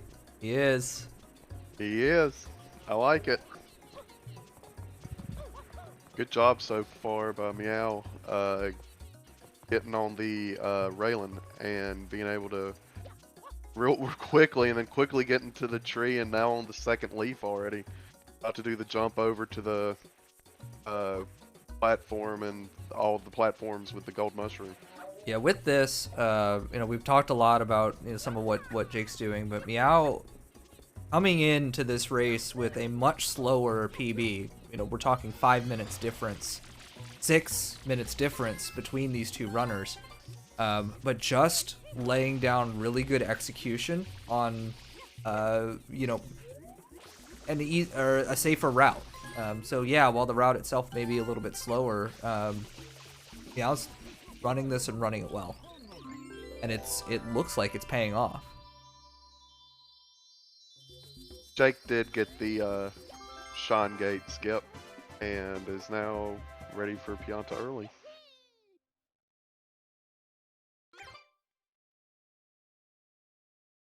So Jake chooses to do the triple jump here.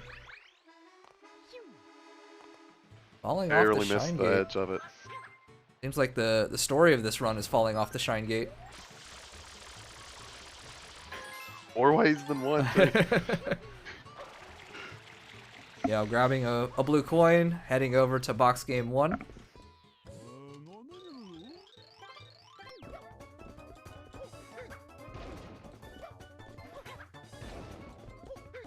No, but there absolutely is, to a degree, sort of a meta with these races in this learning period, because we're trying to learn so much in a 3-week period. It doesn't necessarily give you enough time to get something consistent, especially something that is, you know, very sensitive to setup, as Shine Gate Clip is.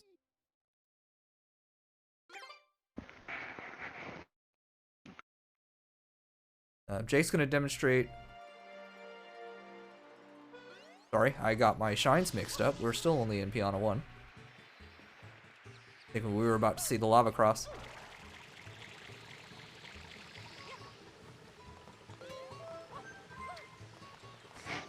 Now just barely getting enough height to clear the platform over to box 2.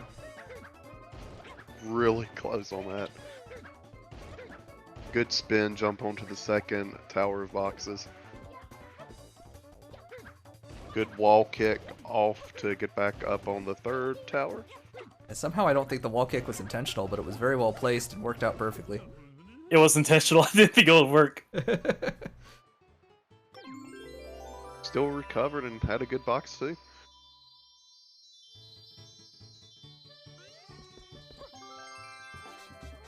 Put them up to 11 shines.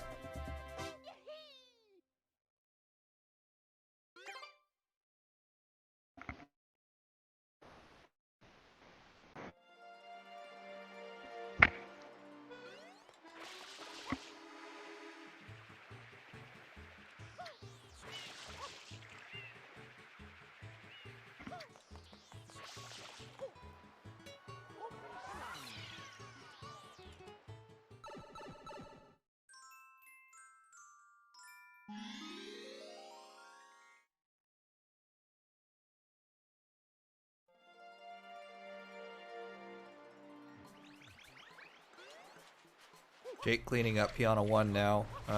On to grab some blue coins in the 8th shine. With this particular route, the blue coins tend to come much later. So there's a lot that is then, because we're not going to Gelato, that is routed into Rico. Rico is just chock full of very quick blue coins. Jake, of course, will grab the third coin in Piana 2. Again, still Pianissimo.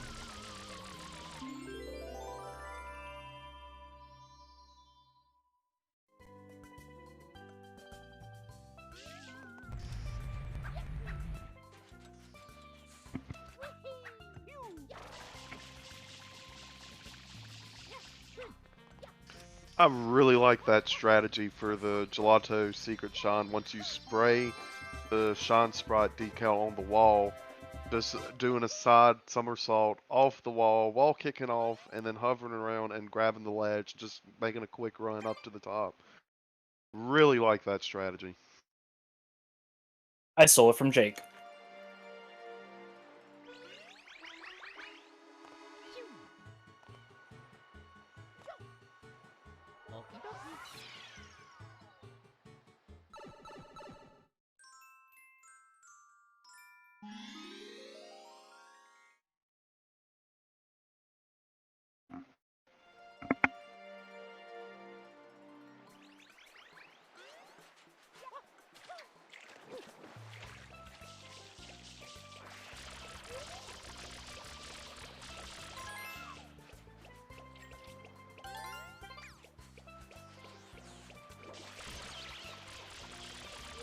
Jake quickly getting the second coin Piana 2. Should be able to clear to the top of the tree and grab the third coin well before Piantissimo's up there. Bonk won't even slow him down. Ended up bonking at the top of the tree and actually making it a lot closer of a race with the old Piantissimo. Yeah, the real kind of deciding factor there is trying to talk to that Piana before Piantissimo is up there. If you trigger that text dialogue, the shine spawns immediately once Piantissimo gets up there, and you don't have to talk to him. So it saves the text box dialogue and then the having to run through that.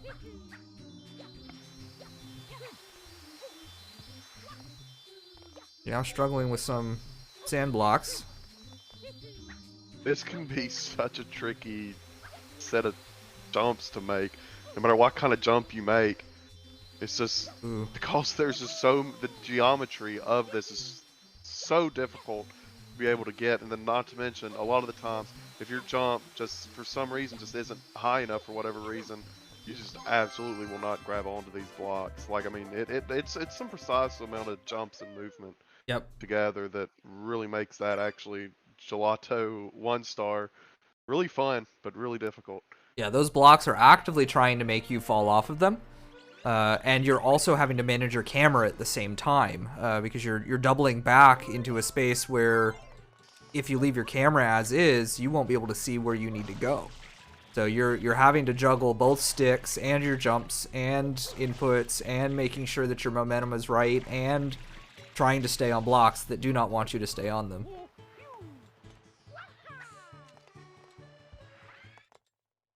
Jake with such beautiful, honestly, great movement through the Pianta 3 shine. Made it up to the mushroom really quickly and then got the blue coin out of the moon and talking to the mayor and got the shine. Yeah, demonstrating some really nice deboosts with the to cross that lava. So we mentioned earlier, once you contact the lava, if you do that normally, you basically lose control of Mario. He's gonna bounce in whatever direction he's gonna bounce until he runs out of health, and then he dies. Unless you get lucky and you land somewhere. But with that, if you take a hit from one of those gusts, it'll knock you into a kind of invincibility state that'll give you just enough time to cross the lava over to the fences that are middle of that space. And they're just close enough that you can then platform across with some tight platforming and really clever ledge grabs and save some time.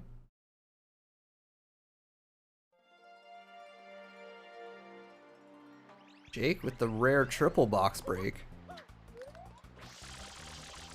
Really good box one. Yep.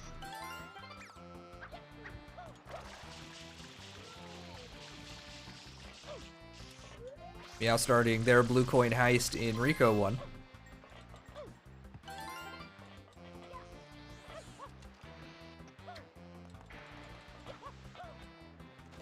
Good movement up for the first 2 blue coins of Rico 1 for Meow. Fell off the ramp going up the boat though.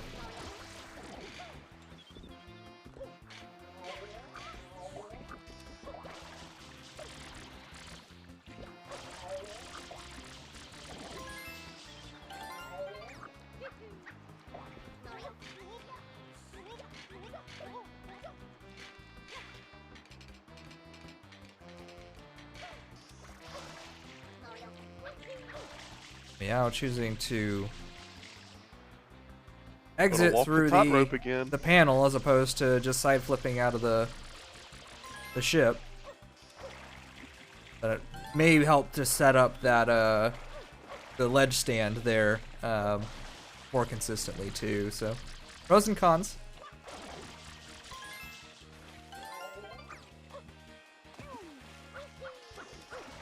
Ooh, starting the triple too early. Not getting enough distance to be able to wall kick to get the height. Good back up though.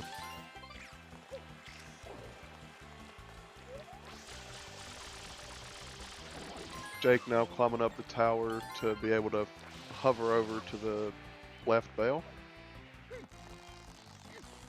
This guy's got, what, 11 shines and hasn't even opened Rico yet.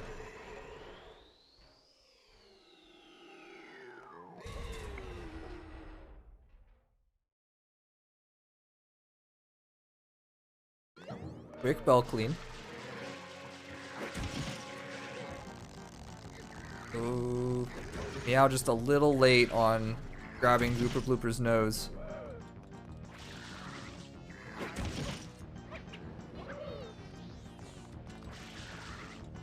The idea here is that if you spray and run at Gooper Blooper just as Meow did there, he's gonna do...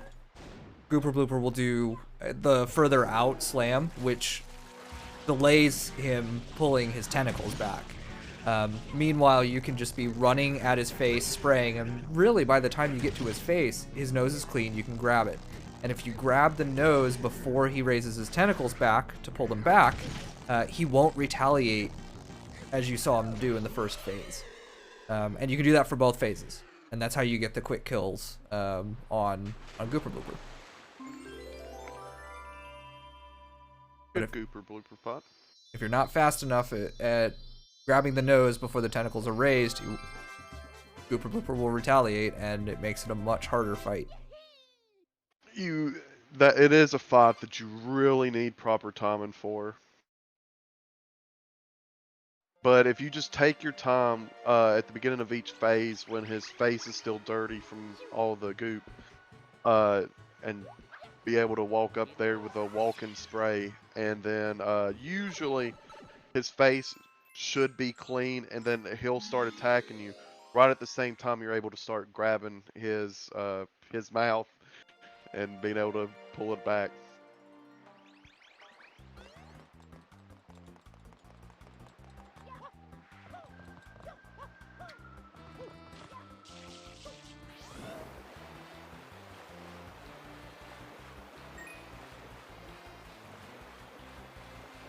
Jake now starting his run at Rico. We saw this much earlier in the route for Meow, but it's basically the same sequence. Spray the Bianca statue X, head over to grab the blue coin, open Rico, time the sequence of events so that you're killing the polluted piranha while you're taking care of the X on the other side, and then up to Chuckster, grabbing blue coins along the way. Oh, Meow tried to cut the corner to do the race skip, the blooper race skip, but barely hit the wall. Or no, Jake did Chuckster already, so this is probably going to go straight into Rico.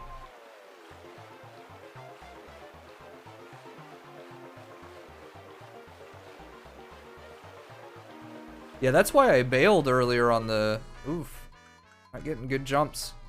I'm failing at this so bad. Yeah, Does this take lives? it does. It does take lives. So you may just want to play it safe.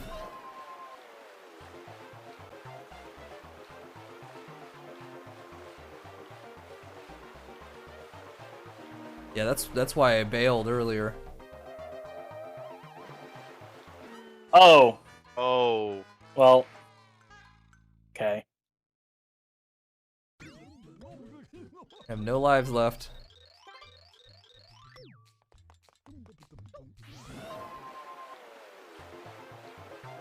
This suddenly got a lot more tense.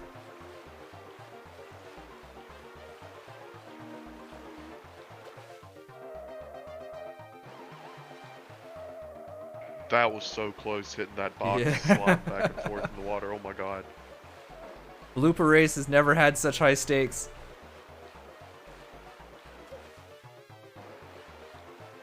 Good jump. Good second jump. Oh, almost Okay, too should be early. a shot. Very close. Still good. All right. Jake picking up. My heart. some back Yeah. up, please. I can I hear know, your heart no beating. kidding. That was extremely close. Jake demonstrating some of the new blue coin routing in Rico 1. So up on the scaffolding, on the wall here, gonna grab this box on the back wall. Little goomy enemy Sniped him. It went flying out of nowhere and still hit him Yeah. when he was trying to make his way over there. Just got yeeted at. I like the hover strategy of getting that blue coin there on the ship. And Meow's starting the last shine that you pick up normally without using blue coins. Really good time so far, too.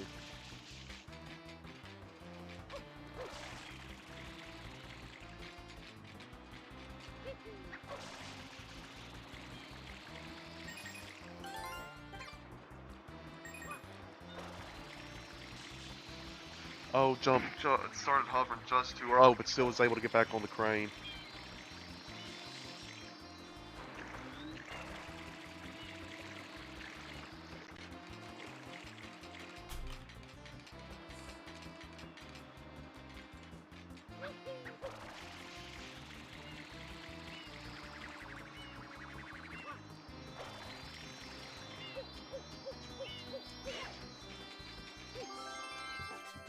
Thank God. Good job. Yeah, you made it this time. Looks like a PB incoming.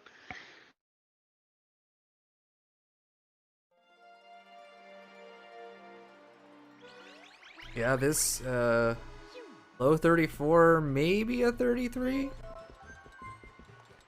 Just barely.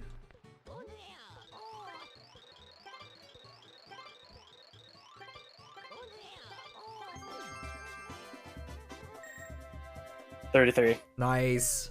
You got it. GG. Oh. Yep, it was about a 33.55. I was looking and timing it up with when you pressed yes to get the shines there after you redeemed the blue coins. GG, dude. GG. Frick. My game was running at about 75% speed the entire time. That So- was your end? Yeah. Oh god. That's unfortunate. No. I was wondering. So yeah, so like Shine Gate Clip is not that hard, but the problem is it's very precise timing, and so when there's lag, like you can't. Your muscle memory's I just couldn't do it. unreliable. Yeah. Yeah. Is it something you can that's fix or? So during the run, I was trying to close like everything I had open besides. The only thing I could think that it would be is maybe the Discord call. I don't know.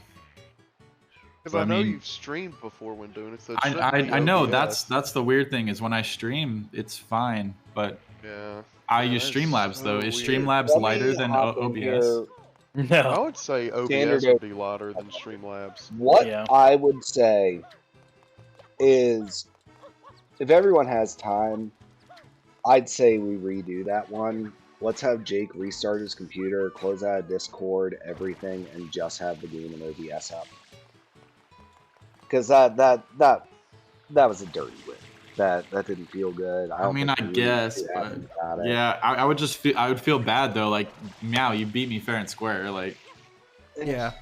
I don't know. I mean, don't get me wrong. I'd be happy to do the race again. I do a rematch, try to see if we can get your computer up and going. Because, like, your race earlier was fine. I didn't have a race Oh, you didn't have earlier. one? No, but it was Seiko and Meow. Yeah. All right, well, we're gonna take a quick break while we get set up for whatever's coming next. We'll be back soon.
Hey everybody, we're back. This was interesting. We'll tell the stories later. But what the end result has been is that the Salty Run Back is indeed an official event. So we will be attempting another race between Meow and Jake. We think we've sorted Jake's life out just a little bit, and we should be good to go here. So give me just a moment here, because I do not have Jake's capture. This is... Oh, dang. My heart, my stomach. Force another reconnect. Expect that. Okay.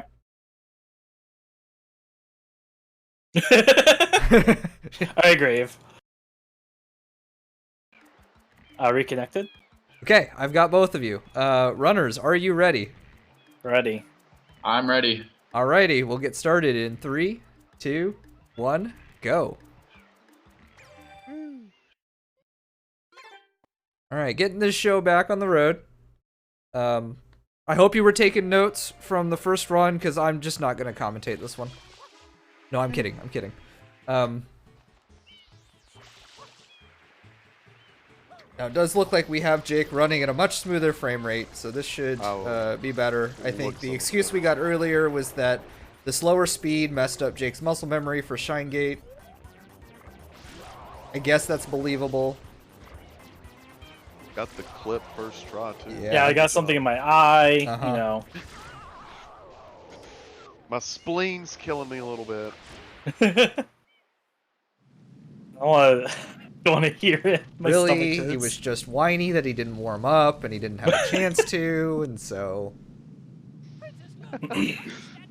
The curse works in mysterious ways, is really the end result, so... Mm-hmm. But so far, a good cop secret. Hasn't taken a death. I'm leaning real hard on that commentator's curse there. Please, help. This is my third race. Didn't even grab onto the ledge of that. Landed right on the platform with the shine. Yeah, and really the victim we haven't talked about is Meow here, who's now got to run a third time when they weren't expecting to. Quick Shadow Mario kill, though. Good job on that. Or Meow will get another PB again. A sub 30 PB coming. I feel it. I am here for it. Leading Shadow Mario over to the Beyond statue, about to do the clip into the Underbell Shine.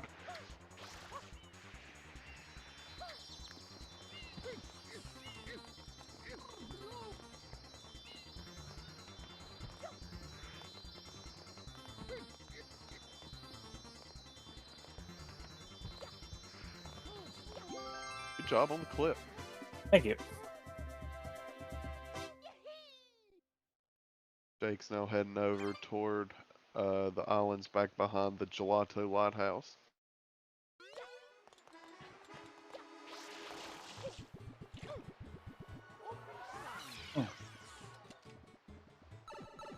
Slipped off at the very edge of one of the platforms. Really giving up you some can get right time back and up. some of the easiest movement in the game.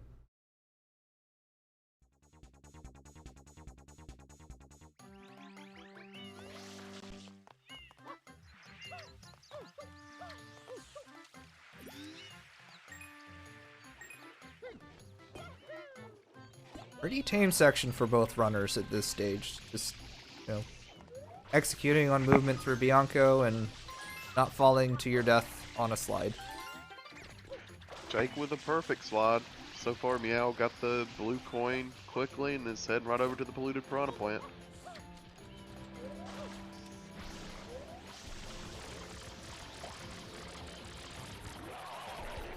About to get a piranha ball to the face. I was just thinking the same thing, I guess. Thank goodness If for you're cutscene close enough- vulnerability. Yeah, if you're close enough to the polluted piranha plant there, the piranha heads will start aiming at you. So that's one of the reasons why sometimes I feel like I like to just sit back just a tiny little bit so they don't come flying at me as much. And you also avoid the goomies too if you sit far enough away. You'll kind of be out of their spawn range.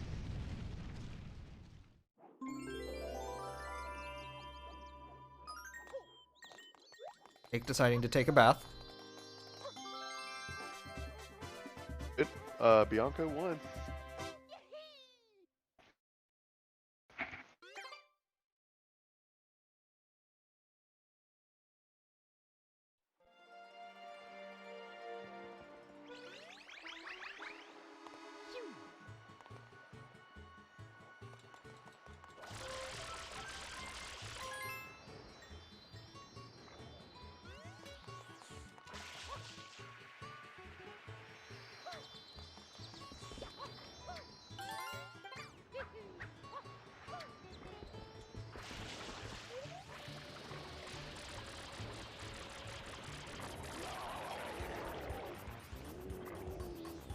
Jake with a really good Shadow Mario kill.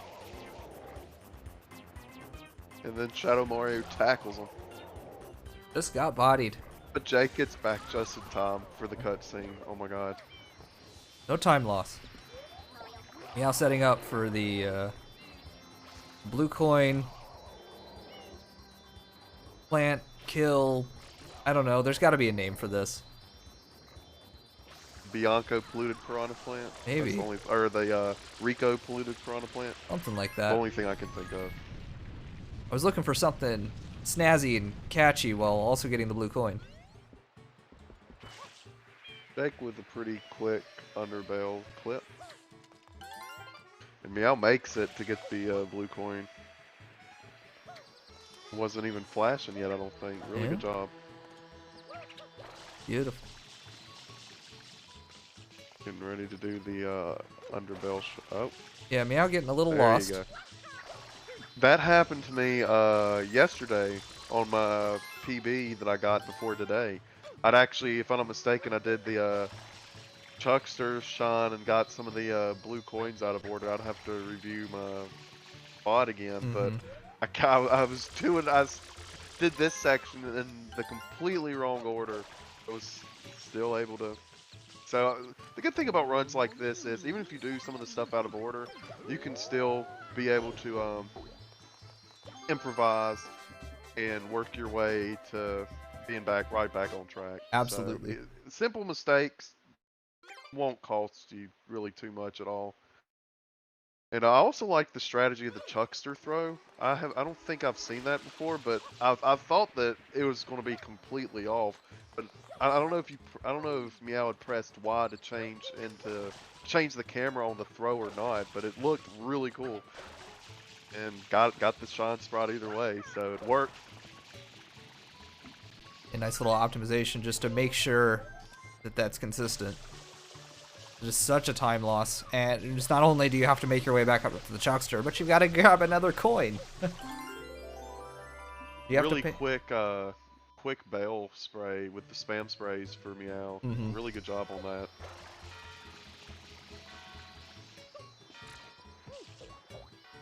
Jake getting the Bianco 1 shine. Just like last time they were trying to do this, because the strategies and routes are different, they're going to be doing a lot of stuff not in the same order, but it will end on Rico Harbor either way, so.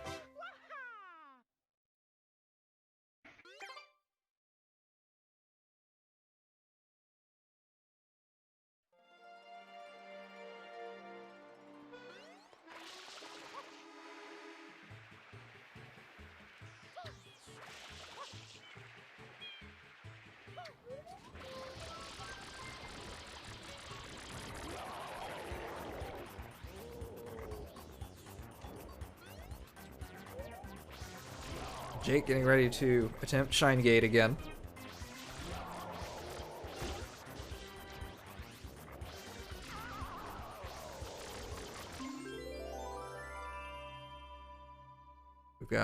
We actually have a frame rate this time, so no excuses for missing it.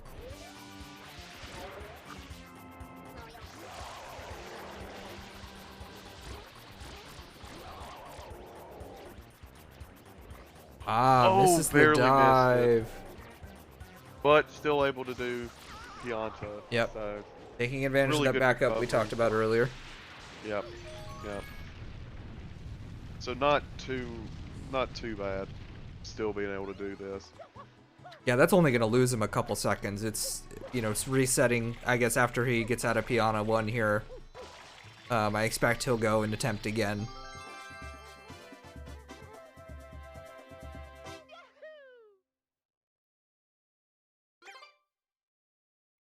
Hope for no pinballs with the chain chomplets. Sometimes they will just get in such a bad position, and then when you try to pull them back and you let them go, they'll just hit everything, and they're like a pinball machine. I think this second one for Jake will be perfect. He's got it lined up. Yeah, position's good. Took him a little bit. He opted to grab the tail early and then had to spend a lot of time spinning around. And this one was right there at it. Yep. Perfect. Good positioning. So yeah, pretty quick chomps overall.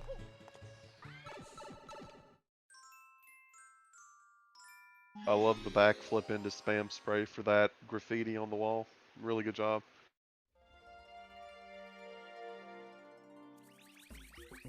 Meow joining Jake in Piano 1. Quick getting to Pianta Village.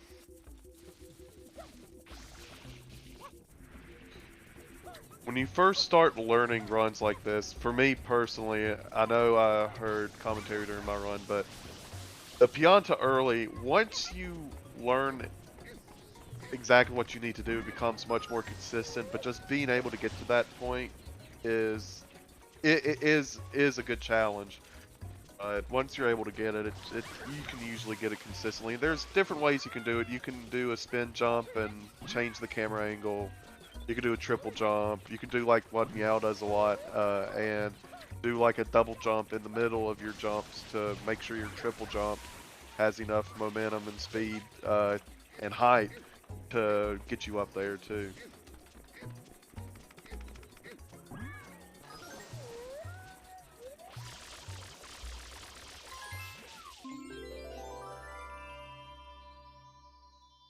Jake now going for attempt number 2 for Shine Gate skip.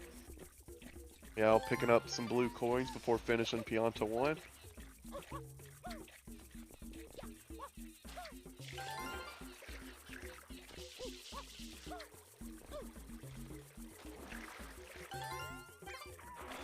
So here's our redo at Shine Gate.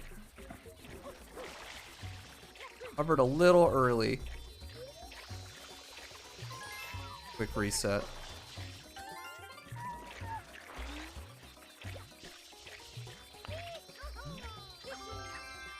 Oh wow, actually landed in the Yeah. sewers. That's the Really other good backup. save there. Missed the That second was a- hover, so salvaged by hopping into the sewers.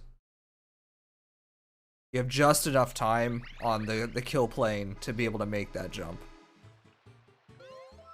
Missed again. Oh, barely missed it. Well, fortunately, there's a few shines we get in Piana Village, so.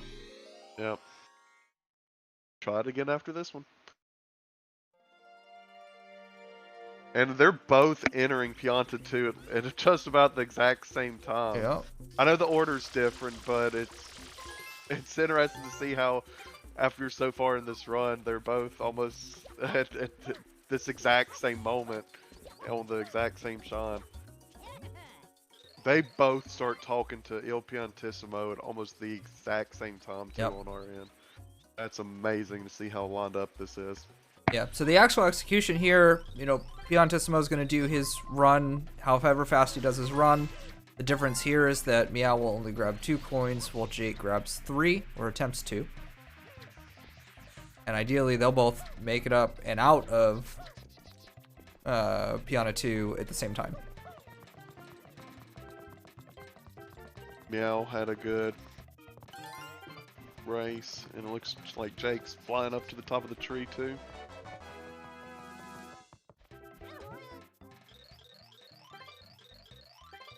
Jake attempting to get the quick optimization and talking to the Piana, but still got bamboozled by Il Piantissimo. Congrats, Good Meow, you race picked up from half a both of 'em. second.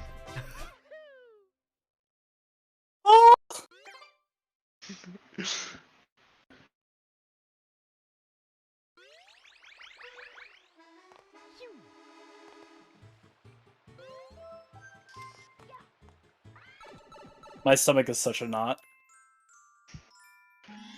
I'm Oh, going. I don't blame you. Alright, here it is. Pianta 3 for Meow. Attempting again. Shine Gate clip.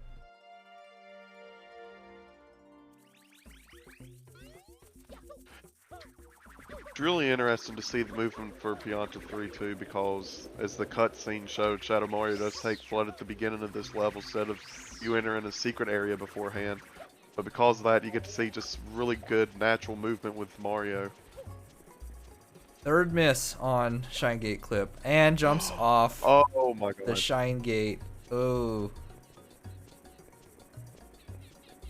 Let's see how Jake chooses to salvage this one. We're gonna go for a save and a reset. Yep, we reloaded the memory card.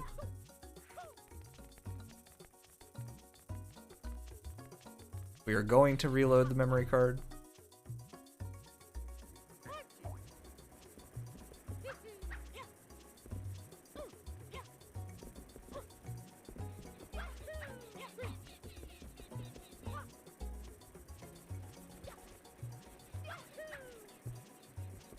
Now taking a That fall. goo enemy went all the way up there on that platform where Meow was just jumping. I don't think I've ever seen that. Yeah, very That's never happened before. Boom! We got it. Yeah. We got it. I'm just joking. That's probably happened to a lot of us. It hasn't happened to me so far while speedrunning this yet. Yeah, more concerning was the full clench moment falling off the platform, which almost ended in the lava, but fortunately did not. That was My heart. extremely close. Oh!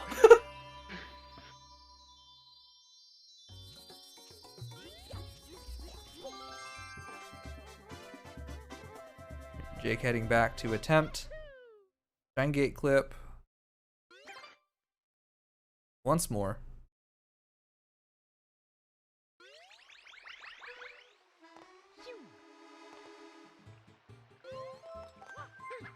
Yeah, now finished with Tiana Village. Yeah. And on to Yeah. box games. Meow with the perfect landing off of the Shine Gate to get to ground pound directly on the box and quickly get the M graffiti on the wall. Really good job. Yeah, it looks like that, Zico.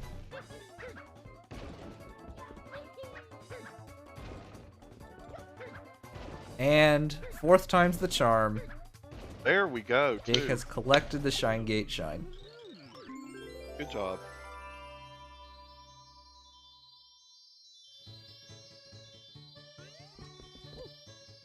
And now we get to see him attempt the joy of Piana early. He still has Piana 3 to do.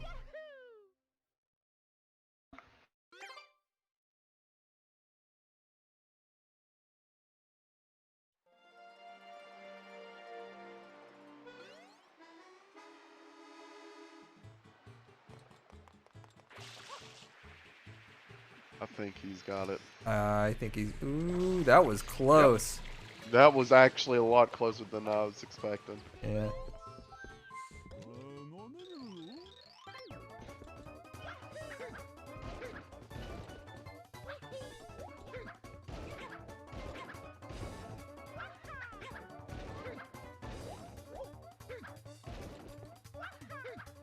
Now with a very quick box game. 14:55 Really left. good job on that.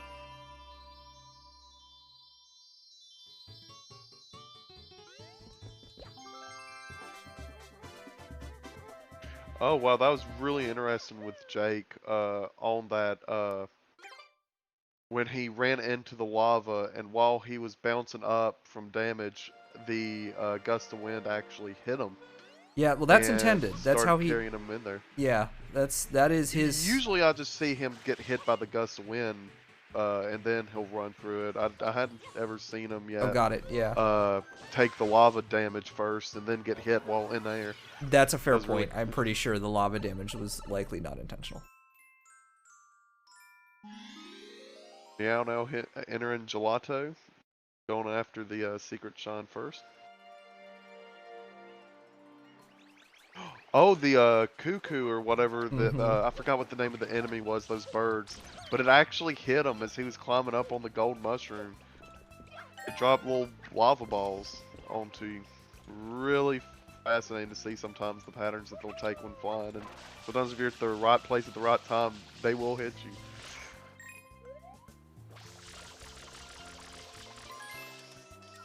Jake finishing up Piana Village, heading back to Delfino Plaza to grab a couple more shines and deal with opening Rico. This is likely actually to be a pretty close race.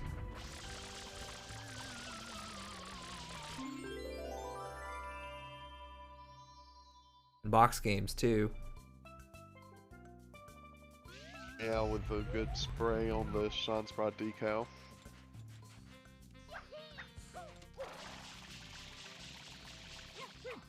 And grab the ledge, perfect. Really good Gelato Secret Shine.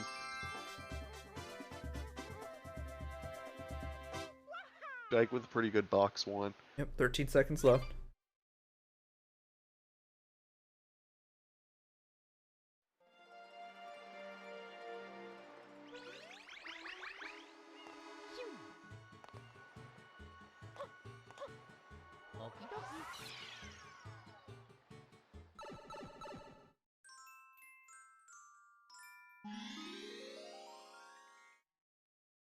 Jake immediately bonking a tree upon entering Delfino Plaza. Safety bonk.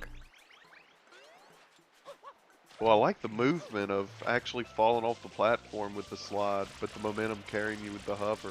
Yeah, well that's how you have to do that. If you jump before, you'll get the dive, and you can't get any hover out of the dive. You'll just go right into the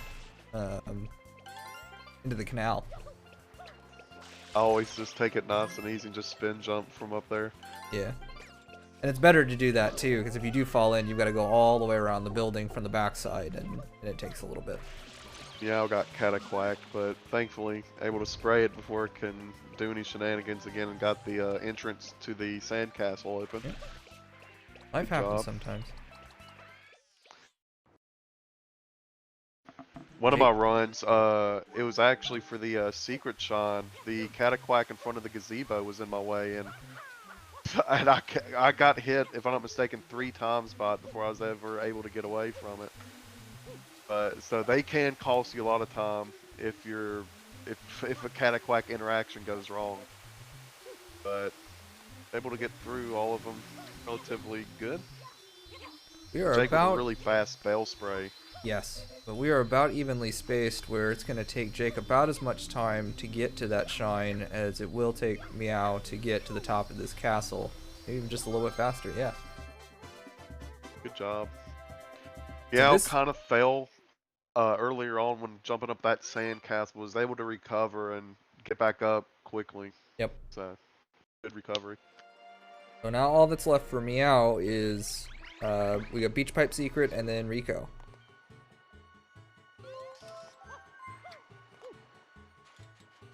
And it's going to probably take Meow about as much time to do that as it will Jake to open Rico. Plus blue coins.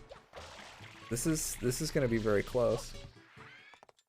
Yeah, now heading toward the slide shine.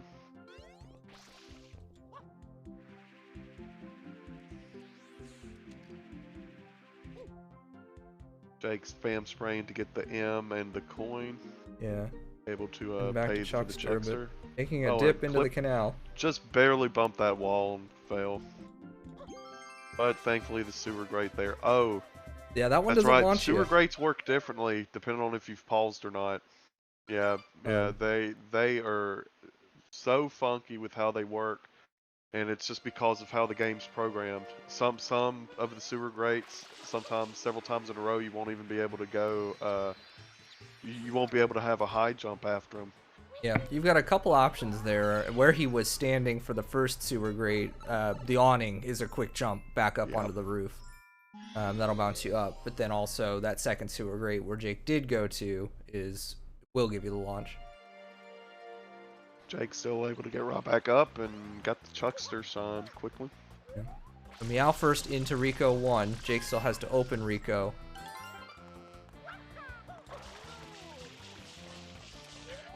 Really good movement from Meow, actually able to backwards hover up on top of the roof. That's really good movement. just high enough to be able to do that. Giving it back on a box bounce. I like the idea of spam spraying inside of the grate before you spray the M on the floor, just to help you keep track of where it is and being able to probably get the M quicker with the hover nozzle.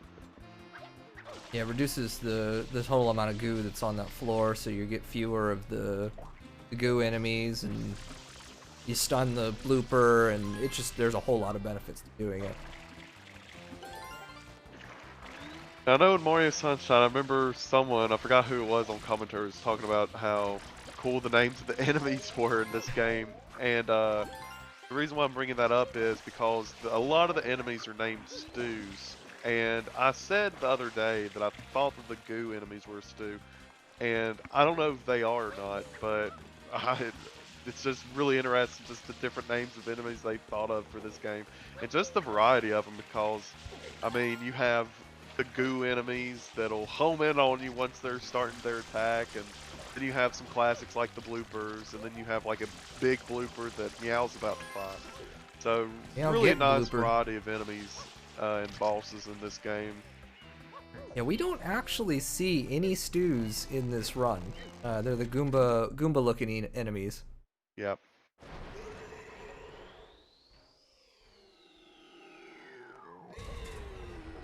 Oh.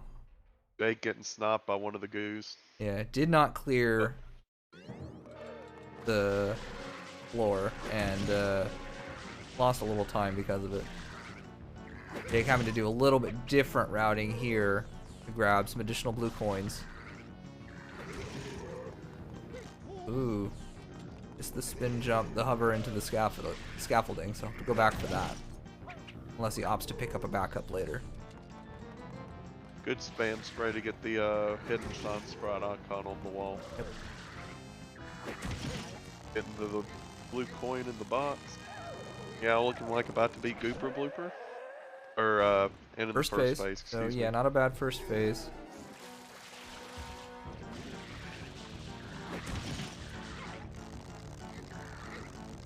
Good second phase.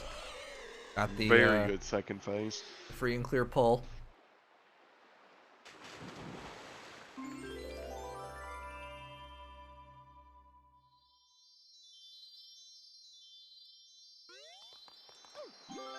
Jake getting sniped by, I think, a Blooper. Whoopin' stews. Okay, so they are stews.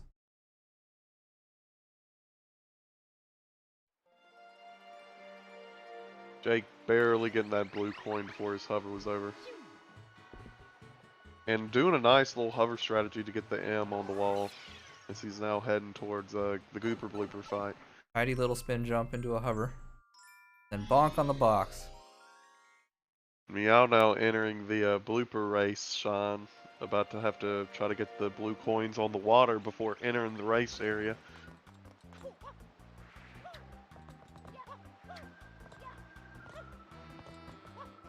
Blooper race did give Meow some trouble in his last race. And hopefully we can get it better this time.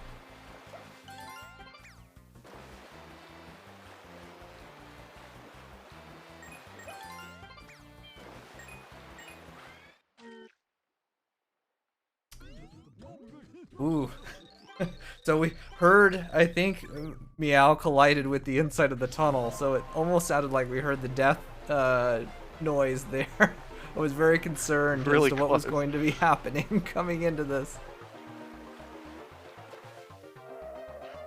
Almost hit the wall there, but Yeah. I think Meow's gonna have a good blooper race. I think able to get the skip in. Yeah, that's going to be I very close think for Meow the... went far enough to activate the next checkpoint. Did not no! get it. Not far Oh enough to my the God. right. Yeah, needs to take a death.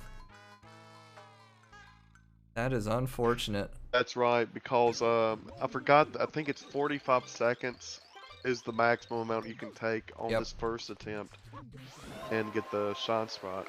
So even if you got the skip again, it would still take too much time and you won't get the shine from it.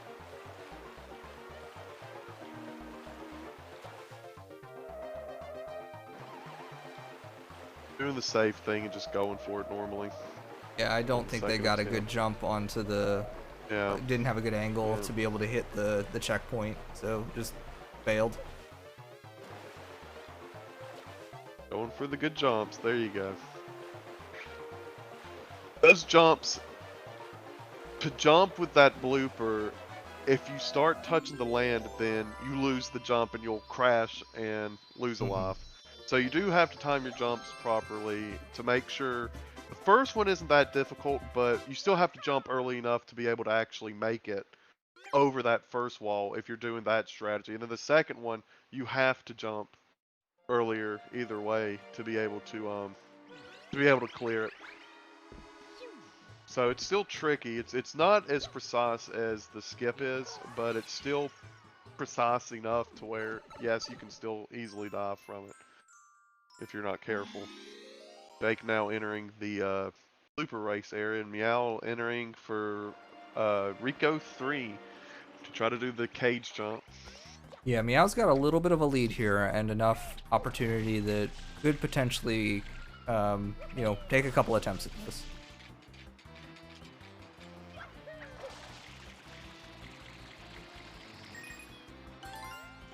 Got the blue coin.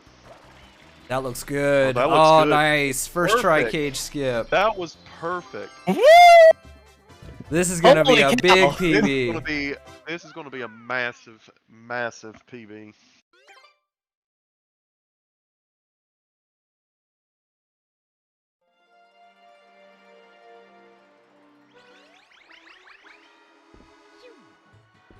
And sadly, everybody, you know what this means.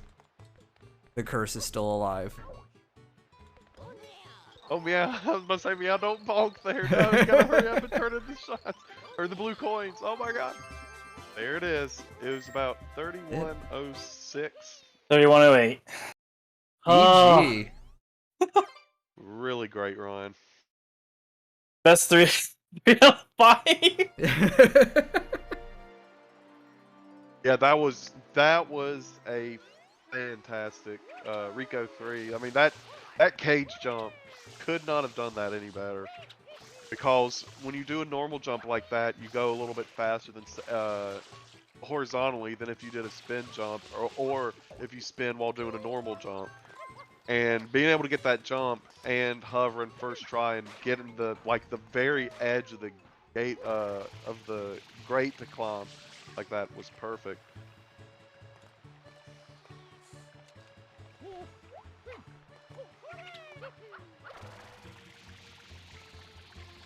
Jake having to take a Jake little having bit to- different path yeah. to grab some additional blue coins to round out his 30.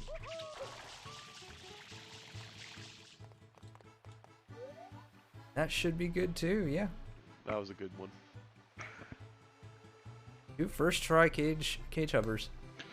Really good job on Rico 3 for both. I remember watching speedruns of Sunshine during GameStone Quick Marathons back in the day, and they would joke around and say that that is a frame perfect trick, being able to hover over and grabbing it from below and getting the Rico 3 shine early. Not frame perfect, but it is a tight window no matter what kind of jump you're making towards it. Yeah, and especially if you're using the route closer to what Jake's doing, where you've got to come from above, you've got more downward Yeah. momentum, and that makes it even harder. GG now. The game does not GG. lie. All right. Oh, the curse still lives. You are Yep, the it lives executor. on. Yeah, I thought Geis would be the one to take me out, but you got me now. Yeah, I'm not happy about it. I have a knot in my stomach. You get to run Great again. PB, though. Ah! Good luck in the finals. Alrighty, everybody, Oh. we're gonna take a short break while we get set up for our final round featuring Meow, our underdog story of the day, and myself in our finals. So stick around. We'll be right back.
Welcome back, everybody. We are here with the finals of our Super Mario Sunshine 20 Shine tournament. We're almost at the end here.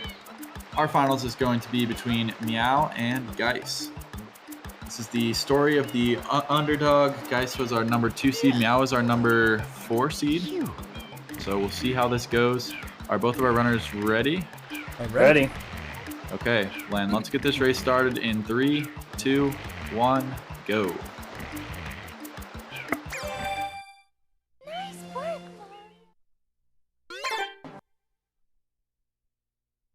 We are just about perfectly synced up here. Geis started a second before Meow did, but Meow had, I guess, a second faster cutscene skips there. That mashing coming in clutch. It helps if I remember to click buttons. Yeah. I mean, this is still like almost 30 seconds in, like perfectly synchronized. Yeah, very synced. Geis did have to dodge one of the, those are called stews. I see. I don't know if these are stews or not, but I just kind of thought these are gooeys or something. That's what they are. They both got hit by one that time. Oh my god. So Meow with the early lead here by a few seconds. On the statue's head. On the statue's head. Blood on the statue's head. Mario? Mario!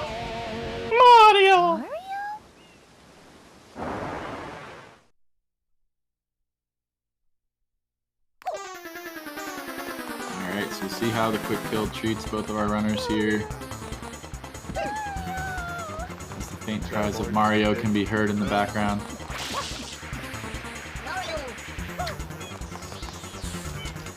Meow's lineup looks good. Yeah, I think that'll do it. Perfect. Yeah, and Geis as well. We are still perfectly in sync. Meow ahead by maybe 3 seconds. 3-4 seconds. Yeah, I was about to say Meow did the thing that I did not, and actually hang around with Shadow Mario and lead him over to the beyond statue. Yeah, you did forget to do that. I did completely forget to do that. Alright, coconut Yeah, clip. they're both down. They both got coconut. Getting ready to do this.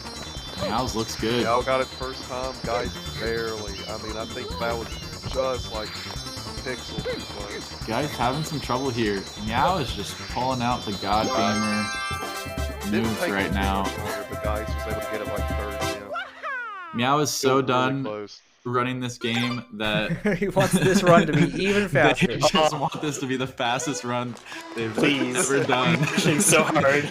Are we gonna get another PB back to back? Sub 30, I'm They're feeling like, it. screw this. I'm getting sub 30 now. No way I'm playing this for 30 more minutes. Meow making his way up. Starting to go down the water slide. Barely hung on to that rope. So close. That was interesting. The double bounce on the rope. I haven't seen that before. Oh, but falling down. Fell down. It's going to be a bit of a time loss. Going to have to go around to the side. It's not run ending, but going to have to do a side flip over here. Very nice back out. Able to recover really good. Yeah. Really nice recovery. With Guys, that, got the loop guys takes the lead. Yep.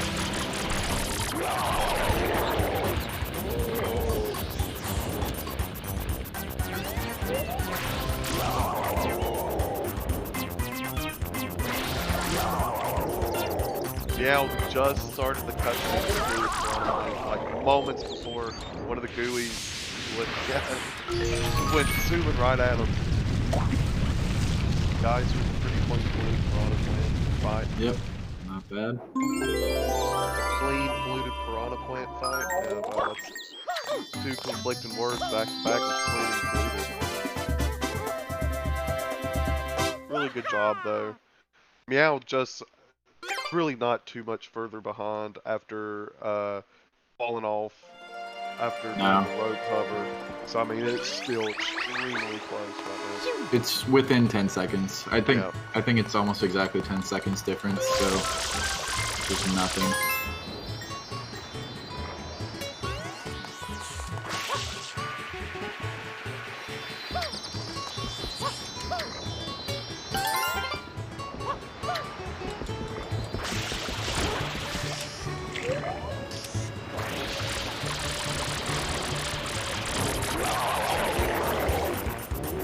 Yep, it was about 10 seconds of difference between Raptor, Blue Story, Rico, Barber, Blue Piranha Plant fight. Yeah, that's about 10 seconds difference. Now getting some bad enemy RNG there, but Yeah, had to spray to the side there, kill one of the Goonies.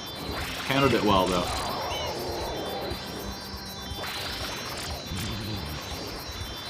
Just a moment too soon on that one spray on the Blue Piranha Plant for Guys that have to take an extra cycle. Was able to get it. Both of them going for this blue coin strat. I do want to say that I was the one that came up with this strat. I mean, I'm sure it's been found before, but this was not covered in the beginner tutorial videos, and I was the one to start doing it. Guys, just oh, that was so close. Able to get it though. Yep. Not a moment too soon.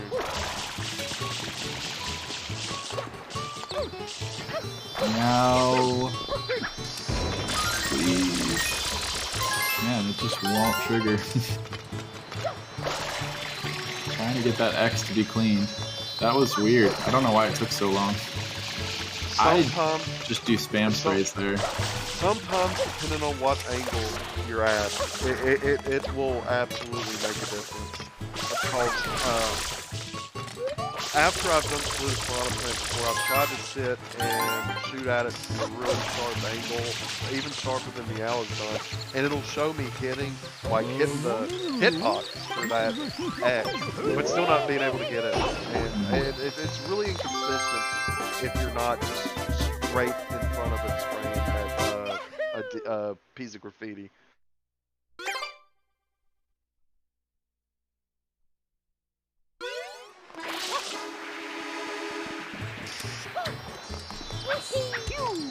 I think Guys now is going for the underbell side spot. Yeah, but struggling to get up there just a bit. Good. Meow with the clean chuckster. That's hard to say. Cluckster. Clean cluckster is what I was trying to say there. But about a 25-second difference. course, that can be Guys made up. with a really fast set of spam sprays to be able to get the Shine Sprite for the underbell. And not bad. And Meow can save some time here because guys had a little bit of trouble climbing the bell tower. We'll see what the lead will be after bell. So guys grabbing it at around 7:38. That was very quick from Meow. Good spam sprays. That was also another fast spam set of spam sprays to get the bell. The bell can be so inconsistent because sometimes you'll feel like you're spraying it for hours and nothing happens, and then sometimes you'll get the spam sprays like that and it's instantaneous.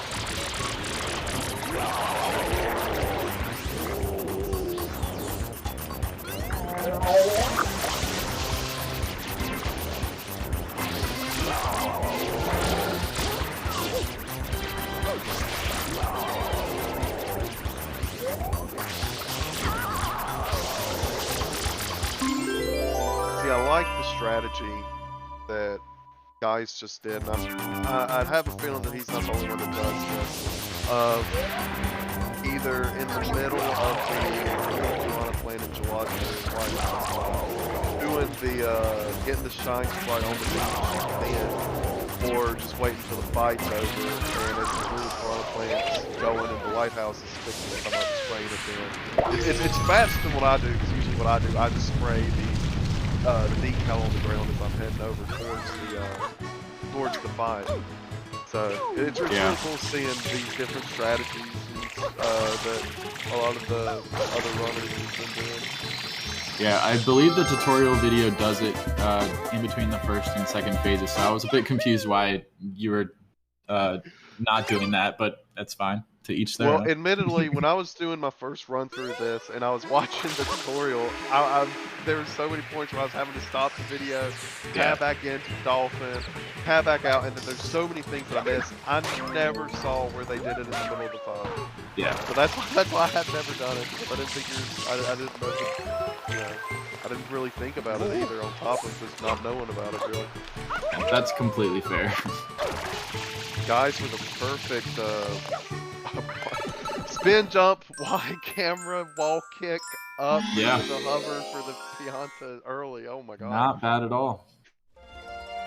See, what's interesting too is the different paths, because I think I went left when I did my Pianta early, but for my run during this tournament earlier, but it's really interesting to see how they both went right, because I think it's a little bit closer. It gets closer because when you jump out of the sewer, you don't have to fly or hover as far over to the platform there next to the giant shine sprite. So Now having a bit of trouble with the Pianta early strat here.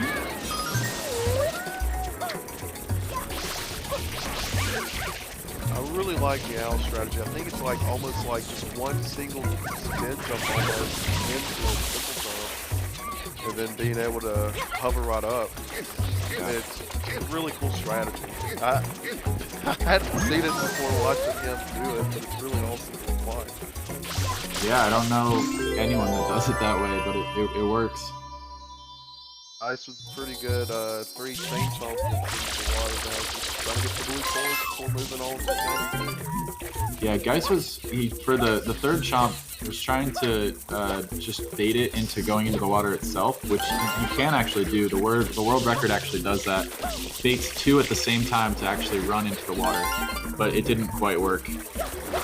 So I had to do it the old-fashioned way. The edge there. Yep. Yep. Yeah, I was looking around for the other chain chomper, and then it ended up coming up right behind him. Sometimes these things, you think that a metal dog creature would be, pretty easy to grab, but these things can be so slippery. And then the third one ended up coming right up behind him again. Oh my god. Yeah, pretty good. Where they were like both directly behind him. Pretty good RNG there. Now it's time for the blue coins. Yep. And Geist now starting Pianta 2. Yeah, we're still very close though. any sort of mistake really can make or break. Yeah, I mean, This has one been one very death on close. Pianta 3, and Meow's got the lead.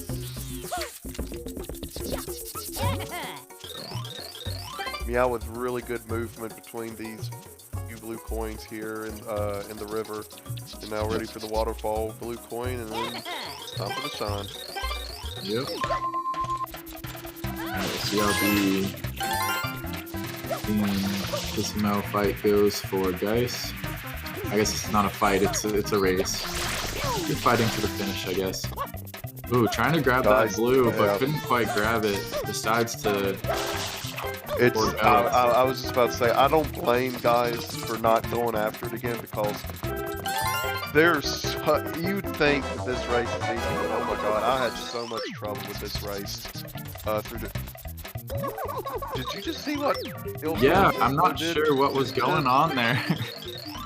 He went to a really weird spot. That was some weird interaction. Yeah, that's never happened before. I've never seen that. I have never, ever in my life seen Piantissimo do that before. I was so confused by that. Yeah, it was a little weird. I was worried I'd soft locked it. Yeah, that would have been I bad. was honestly thinking the same. I'm like, I really hope his game is not just glitched up and he's able to talk with him. And Meow just starting to talk with him and getting ready to do the race with him. Got the blue coin, get the spray going. It's really good. I think, yeah, I was about to say Meow's got this. Yeah, that was a good Really slide. smooth. Good Yeah. movement. This is nice. The times that if I go the way that Meow just did, I like to go to the left, but if I go straight like Meow just did, what I personally like to do is to make sure I go fast, because one of the strategies that all of us do in these runs is the water slide, where you use the squirt nozzle and then slide, and you'll go faster than what you would do with the turbo nozzle in casual play. But one thing that I like to see in the Il Piantissimo is on the patch of green that you get before you get to the beige walkways, is starting your water slide then, because if you start on the beige walkways, the green patches of grass are almost at an incline. So if you start on the edge of the walkway and you go up into the grass, sometimes those speeds will completely go away, and then you'll have to do another water slide. And then by that point, Piantissimo's already gotten a decent bit ahead of you. And then sometimes you'll bump into him, and then sometimes your race is just faster. So it's really it's really cool to be able to get some fast movement on the Piantissimo race. So Geiss's jump from the leaf down, it was a good jump, but he bonked on the wall and almost fell down. It was so close. He like slid back to the edge. Meow's just getting bullied right now. Oh my god, these gooeys, sometimes they are just in the absolute worst spot. And this shot in particular, when you're trying to do that strategy, hanging on and running on the railing, sometimes the RNG will not always win your face, and you'll have that happen. I mean, that's happened to me so many times. Yeah. So Meow had like many of them spawn there. Geist had like 0. Ooh, Meow was barely so close. making it. Barely making it. But the fact of the matter is, still made it. That's all that matters. Up there and get the flood. Geist onto the hardest boss, the boxes. Use Going that. for some doubles there. Nice. Finishing. 11 seconds left on the clock. Not bad.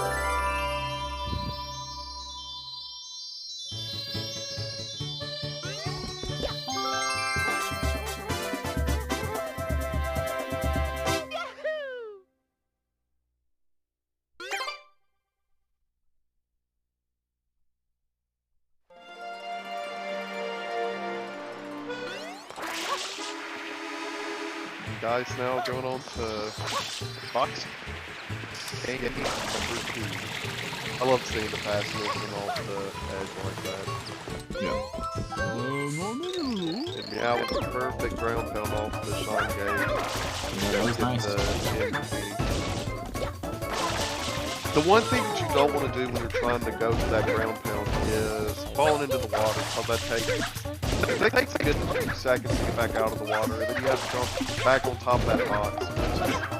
The boxes aren't like the one box game. That box that you have to break to get the graffiti is a lot taller than these. And you usually have to do a side somersault to be able to get on them.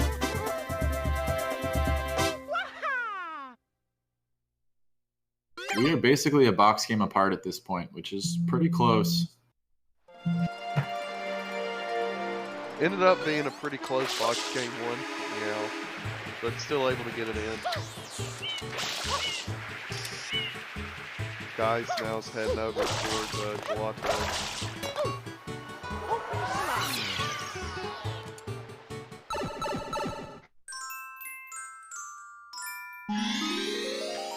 And the first shine here for Geis and when Meow makes it will be the one of the secret shines of Gelato Beach, and where you go back behind these solar panels and you spray the Doom Bud to lower down and spray the wall to show a shine spot decal like on the beach earlier and be able to get the shine spot there. You'll have to make your way up to the top of the mountain at Gelato Beach to be able to pick up the shine. Really fun shine to get that. Good movement.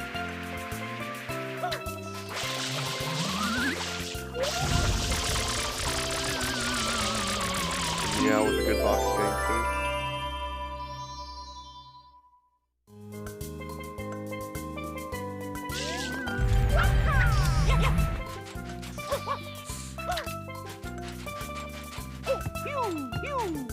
Guys taking the traditional way over, doing some wall kicks in almost what looks like the cavern over there. So making his way up and getting the first shot of Gelato.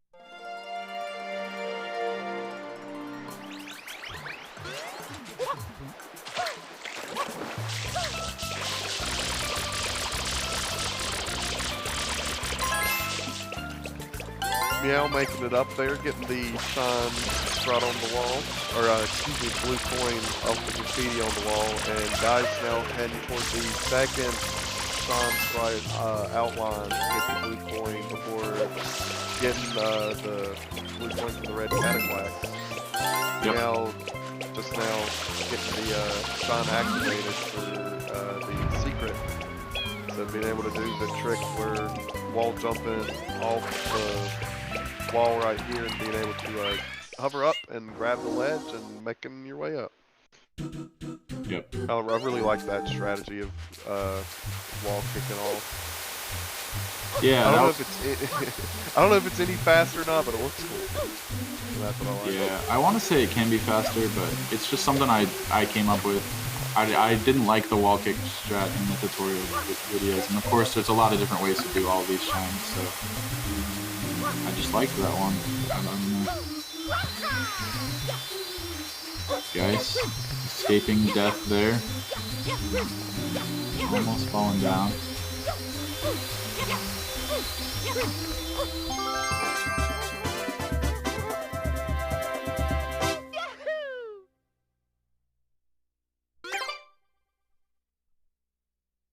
Guys still making it up there relatively quickly, did a really good job recovering. Almost dying, almost got the triple jump, which was a really nice strategy.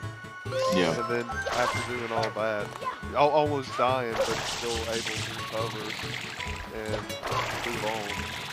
Really good Gelato run, sandcastle area. And there's been some good movement here from Meow in unlocking the sandcastle here. That was very clean, grabbing all those blues. Oh yeah, I did not think that was gonna work. That was so tight. I love to see threading the needle between the cataquacks, but Yeah, oh it man, was it's, just too tight of a gap. it can sometimes be hard no matter what position they're in. Yeah. Still really good entrance though, because easily able to get out of the way of them and water slide back in from the ocean. So. Meow was throwing in some jump dive rollouts here, just saving a tiny bit of time on this shine. Very nice. They are braver than I am. Nice spin jump there, and another side flip to skip the step there, and another side you flip to go. grab the Wow, shine. Yeah, really that good was job. Really good movement. definitely saved some time over Geis on that stage there. I'm coming for you. Good luck. Guys now doing the Untitled one, get the blue points.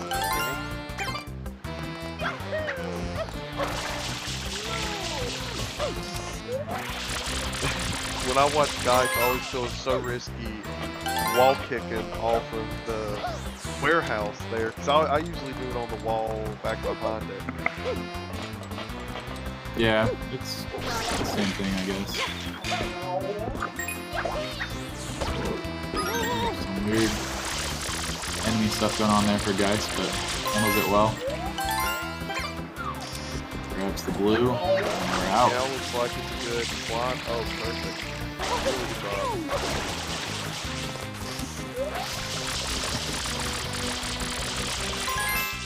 Yep, so both of our runners are now going to be on Rico 1, with Geis just having collected a few more blue coins than Meow at this point.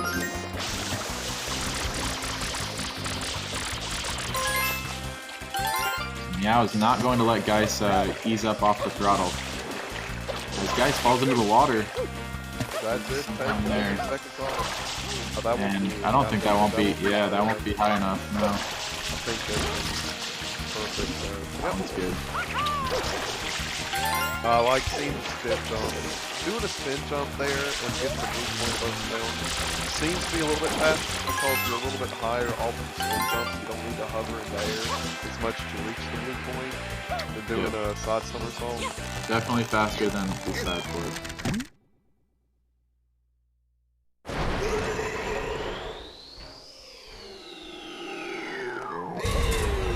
Guys, just about to start the Gooper Blooper fight. Both of our runners doing the spam sprays, and that seemed to really pay off. Yeah. Meow got that blue very quickly. Yeah, really good blue coin up on the wall, and then another good blue. That was actually a really fast blue coin in the gray area of that ship. I'm just so impressed. Tightrope again. Yeah, I'm so impressed by Meow's ability to just land directly on that small ledge. That is like, such a cool. That is made it look that- so simple. That is cool movement. Like I love to see it, because the good thing is too is you're still able to spray the graffiti on the side of the ship and able to get the blue coin still. Spin Meow jump with there. a really quick spin jump, getting that blue coin. So Meow might save some time here and I was just go gonna on. say, oh, but the blooper just sniped her. Oh my god. Sometimes the bloopers won't hit a single shot, and sometimes the bloopers will just be just a pro sniper. Yeah, I find it just depends on the mood that the blooper is in. Some of them are very angry, some of them don't really care.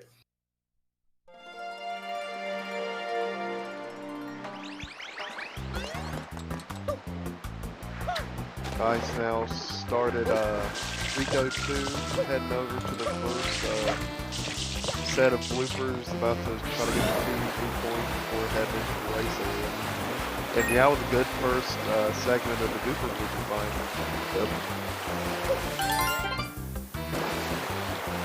And it looks like... no, yep. Yeah. It's just a timing thing. But we'll get the regrab. Overall, not bad. Still a very clean movement from Meow.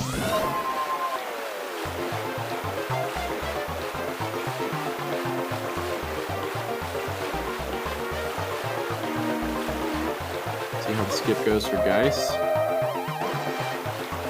Okay. Looks like Ice is having as long as... Oh! Get the jump. Oh my god. Wow, this is a chance for Meow to come back here. Guys bonking into the wall right at the end of the skip. We'll have to redo the race here.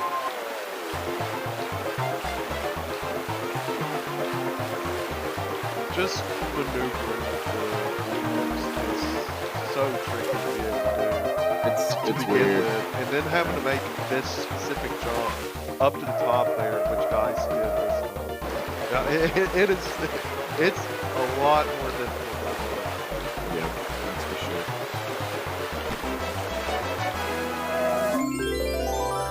Oh, Ben's falling directly under that shine spot. Quick jump. On to Rico 3. Meow getting the first blue coin. Yep, Heading to the race. getting the And second one as Perfect got well. the second one. Yep. So if you failed cage jumps, then you could have a lead change here. It is actually coming down to the end. I mean, it's still it is still anybody's race at this point, with almost 30 minutes in. So that's what I like about this, because there's still so many different kinds of movement to make and being able to. Meow nails the race skip there. That'll save a good bit of time. Definitely got the checkpoint. Was definitely far right enough. Guys making it up into the train, got the last blue coin. That looks good. Guys had it perfect first try on the cage jump. Looks like we're going to see a mid 29 from Geis here. Really good time. Yeah, very solid.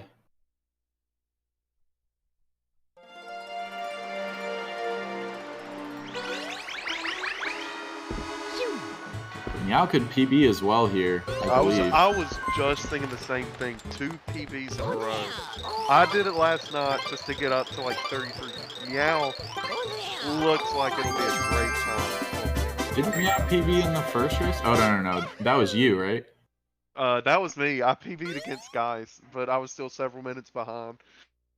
Yeah, so Meow's basically been treating this tournament just like a PB attempt grinding session and is about to get multiple PBs here, maybe, possibly. Just a There we cage go. jump Got away. the side somersault and easily getting over there to the crane. And That looks like good. he got it. That Looks looks like he got good. it. Yep. Oh, you barely. Beautiful. Meow's gonna PB. Meow is going to PB with a mid 30, almost sub 30. A very good time. Yeah, Very very good solid. time. No major mistakes. Really brought their A game for the finals here.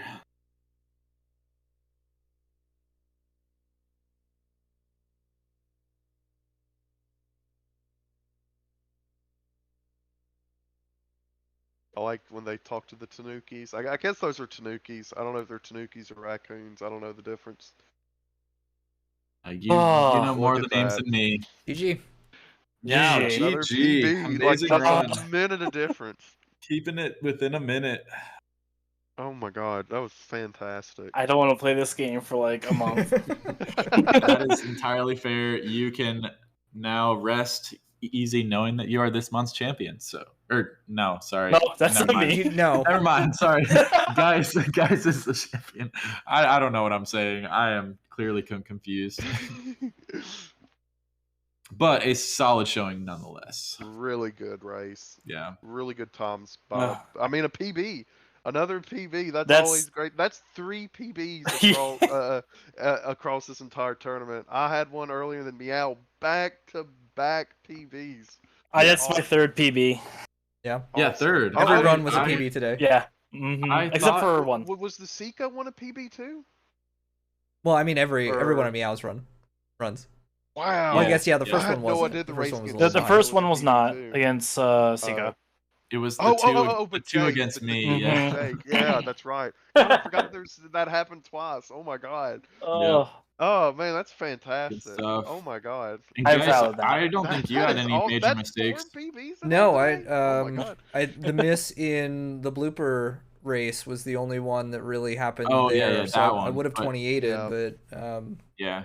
8 brick Yeah. wall there. So I don't know what Yeah. happened because it looked like you were still in the water before you or when you jumped. Because usually you can't jump once you're getting onto Right. land, but it didn't seem like you were on land. I don't know what happened there with that. Happens. So, It's a but late didn't jump, yeah. end up costing the race. So. Thanks a lot, Sunshine. I'm just checking. All right.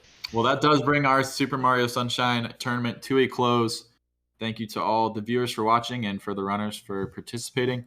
We do this every month, so we will now be voting on the game that we'll be doing next month. No, we won't. In the month of June. Actually, no, we won't. Never mind. We're having our anniversary marathon next month, but there's a lot of fun in store for that as well. If you want to participate in that, join the Discord. Yeah, if any of the games that we've run since August of last year, we're redoing almost all of them. So if you saw one that you thought was interesting last time but couldn't make it, now's a great time to get in and learn. We're all basically having to relearn as it is because it's been so long. So you're on an even playing field. Yep. So we're very much looking forward to that. And our normal process is each month we learn a new game. So if that sounds interesting to you, yeah, go ahead and join.